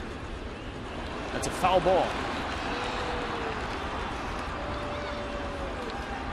Freeman has been a rock for Atlanta from the start. He's terrific defensively. Remember, he had that one period where the Braves were insistent he go on the disabled list, and remember, he fought that. He didn't want to. He ended up going on the DL. That's that's not that common in the game today. Craig Kimbrell. There are guys that get to the disabled list that aren't all that disabled. Here's the 1-2. Breaking ball misses in. So for a player like Freeman to stand up and say, I don't want to go on the disabled list, is saying something. Now, the Braves felt it was in not only his best interest, but in their best interest, because as Frank Wren said at the time, they didn't want to lose him for a longer period of time than just the 2 weeks, which was a possibility.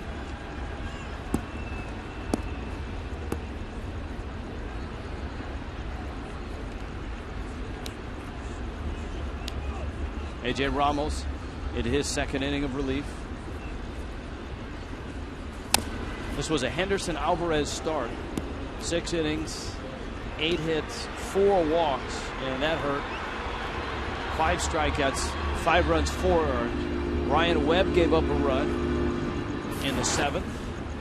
Meanwhile, Julio Teheran, who gave up 4 runs in the first 3 innings, shut it down from that point. 7 1/3 for Teheran.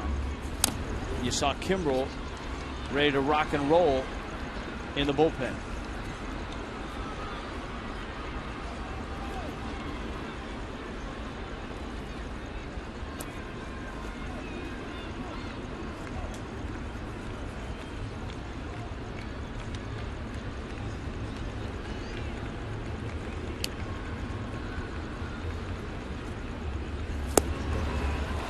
Ramos gets a strikeout with a changeup. Yeah, got a good changeup in there after busting some fastballs in on it.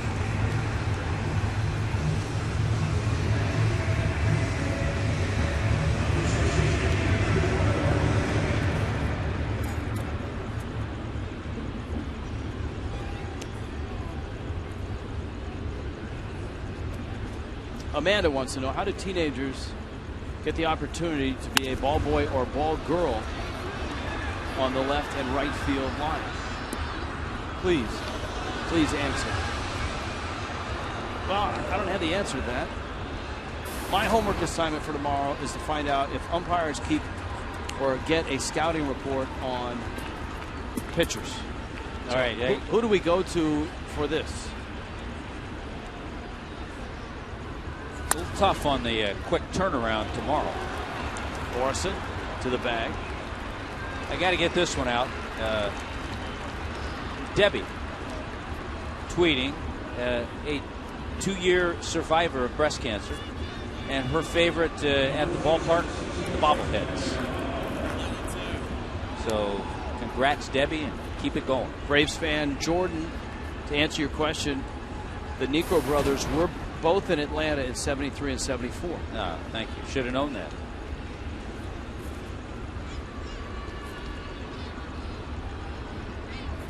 Jose tweets, Ricky Nolasco has a single and has scored a run.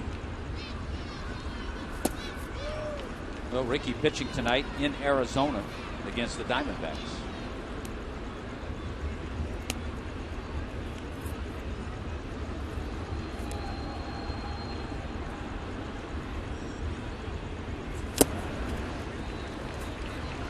Now, this is a tweet we're not going to let Chip Carey and Joe Simpson know about.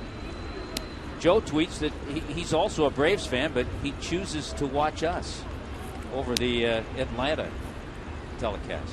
Thanks, Joe. Sure, we'll keep it quiet. Yeah. Don't you have a neighbor named Joe? Ogles walked twice and bounced to third twice.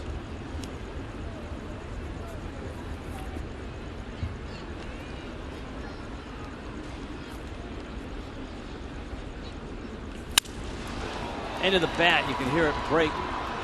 Ruggiano is there, makes the catch. Miami's running out of outs. They're down 2 to Atlanta and headed to the bottom of the ninth.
Atlanta on top, a lead that Julio Teheran held with help from Jordan Walden. And now the Braves turn to Craig Kimbrell. Now Kimbrell, of course, the last time this pitching matchup held, Teheran and Henderson Alvarez, it was Kimbrell on the mound in the ninth inning for the Braves. The Marlins got that Donovan Solano single to right, scoring Ed Lucas, and Miami won that ball game. Kimbrell pitched last night as well. He was a little more solid last night than he was in Atlanta. He had a 1-2-3 11th inning.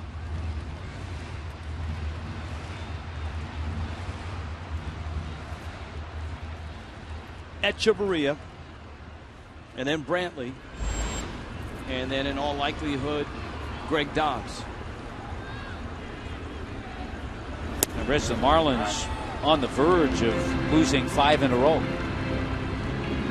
Coming off a really nice run, and like Redmond said, you lose 3 tough ball games in St. Louis, then you're back in an extra inning game against the Braves, a game that could go either way. And in the 14th, the Braves poured across 6 runs. So while it feels like you're playing better baseball, it's still a 4-game losing streak.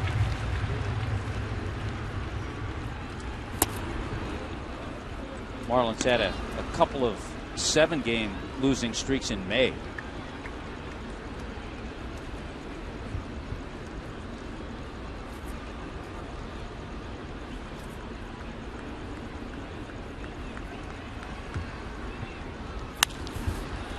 Echeverria shoots that one foul. And Kimbrel evens the count at 2-2. Echeverria continues to look solid at the plate. 9-game hitting streak, couple of hits tonight. Of course, you got Brantley, who is homered, and he has 2 hits. He's on deck. Ground ball, Freeman's way.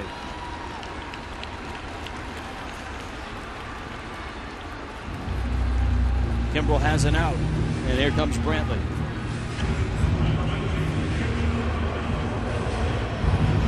AT&T U-verse rewind. For the Marlins, this was a big blow. It was a 1-0 Braves lead. And Brantley homered against Tehran, and the Marlins were off and rolling. But some defensive miscues. Henderson Alvarez got a little sloppy on the mound. The Braves came back, took the lead, and have held the lead now for some time. 6-4 here. Yeah, Alvarez got a little sloppy. The defense got a little sloppy. Logan Morrison was picked off, and all of a sudden Tehran really settled in. We want to thank everybody for their emails and their tweets tonight. Sorry that we couldn't get to all of them. The final one, maybe, unless this Marlin team rallies and extends the ballgame, maybe from Marlins fan 27. Do you guys argue during the commercial breaks? Thank you. Here's the 1-1. Now back to the screen. Actually, no. Most of the time we're laughing. Yeah. Most of the time we're talking about and saying things that we can only say during the commercial breaks. That we would, yeah, that's the best way to put it. I'm not going to go any further. But no, we don't argue.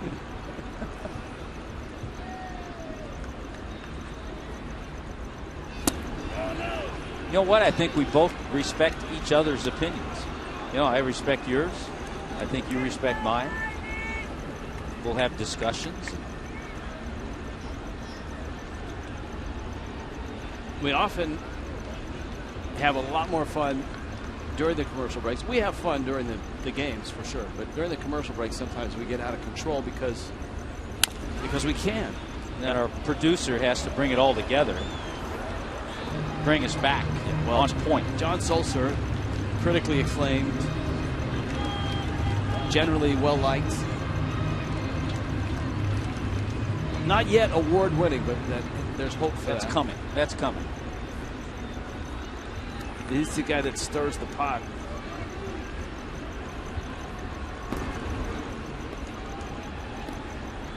I love Kimbrel's pre-pitch stance. And a sharp breaking ball catches the outside corner and he strikes out Brantley. Yeah, the final outcome's pretty good too. The Braves fans love that. Just a nasty slider. Kimbrel trying to pick up save number 24 on the year.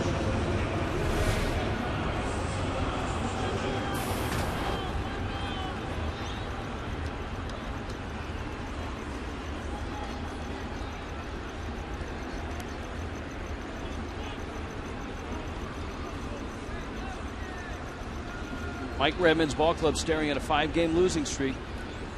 Greg Dobbs trying to keep the night going. Dobbs punched a pinch hit into left field last night.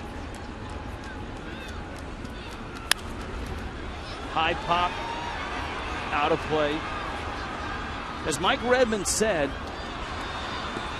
against the Cardinals and the Braves, you cannot make mistakes. Little mistakes will cost you in a big way. The Marlins didn't make those mistakes in Atlanta, and they won 2 of 3. They went into St. Louis. A couple of calls didn't go their way, but every mistake the Marlins made, the Cardinals made them pay with a big run or a great defensive play that stopped the Marlin rally. And the same thing has happened here back in Miami as the Braves come right back in.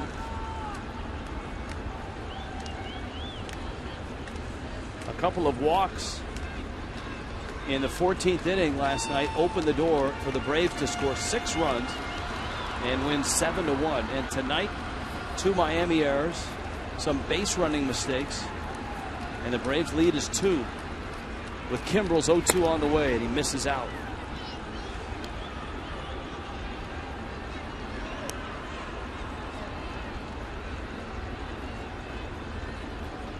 One and 2.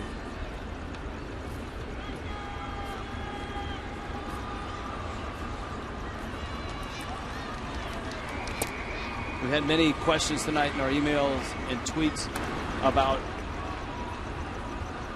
what other players might the Marlins shop. Justin Ruggiano's name has come up. Greg Dobbs is a guy that I would expect there are some teams calling about. Someone that needs a veteran left-handed bat, a guy that thrives in a pinch-hitting role. Dobbs swings and misses, and Kimbrel shuts the door as he usually does. And the Braves have captured the first 2 games of this 3-game series. A 1-2-3 ninth for Kimbrel. A big night for both Uptons, especially Justin, with 2 doubles and a home run. And Atlanta wins at 6-4.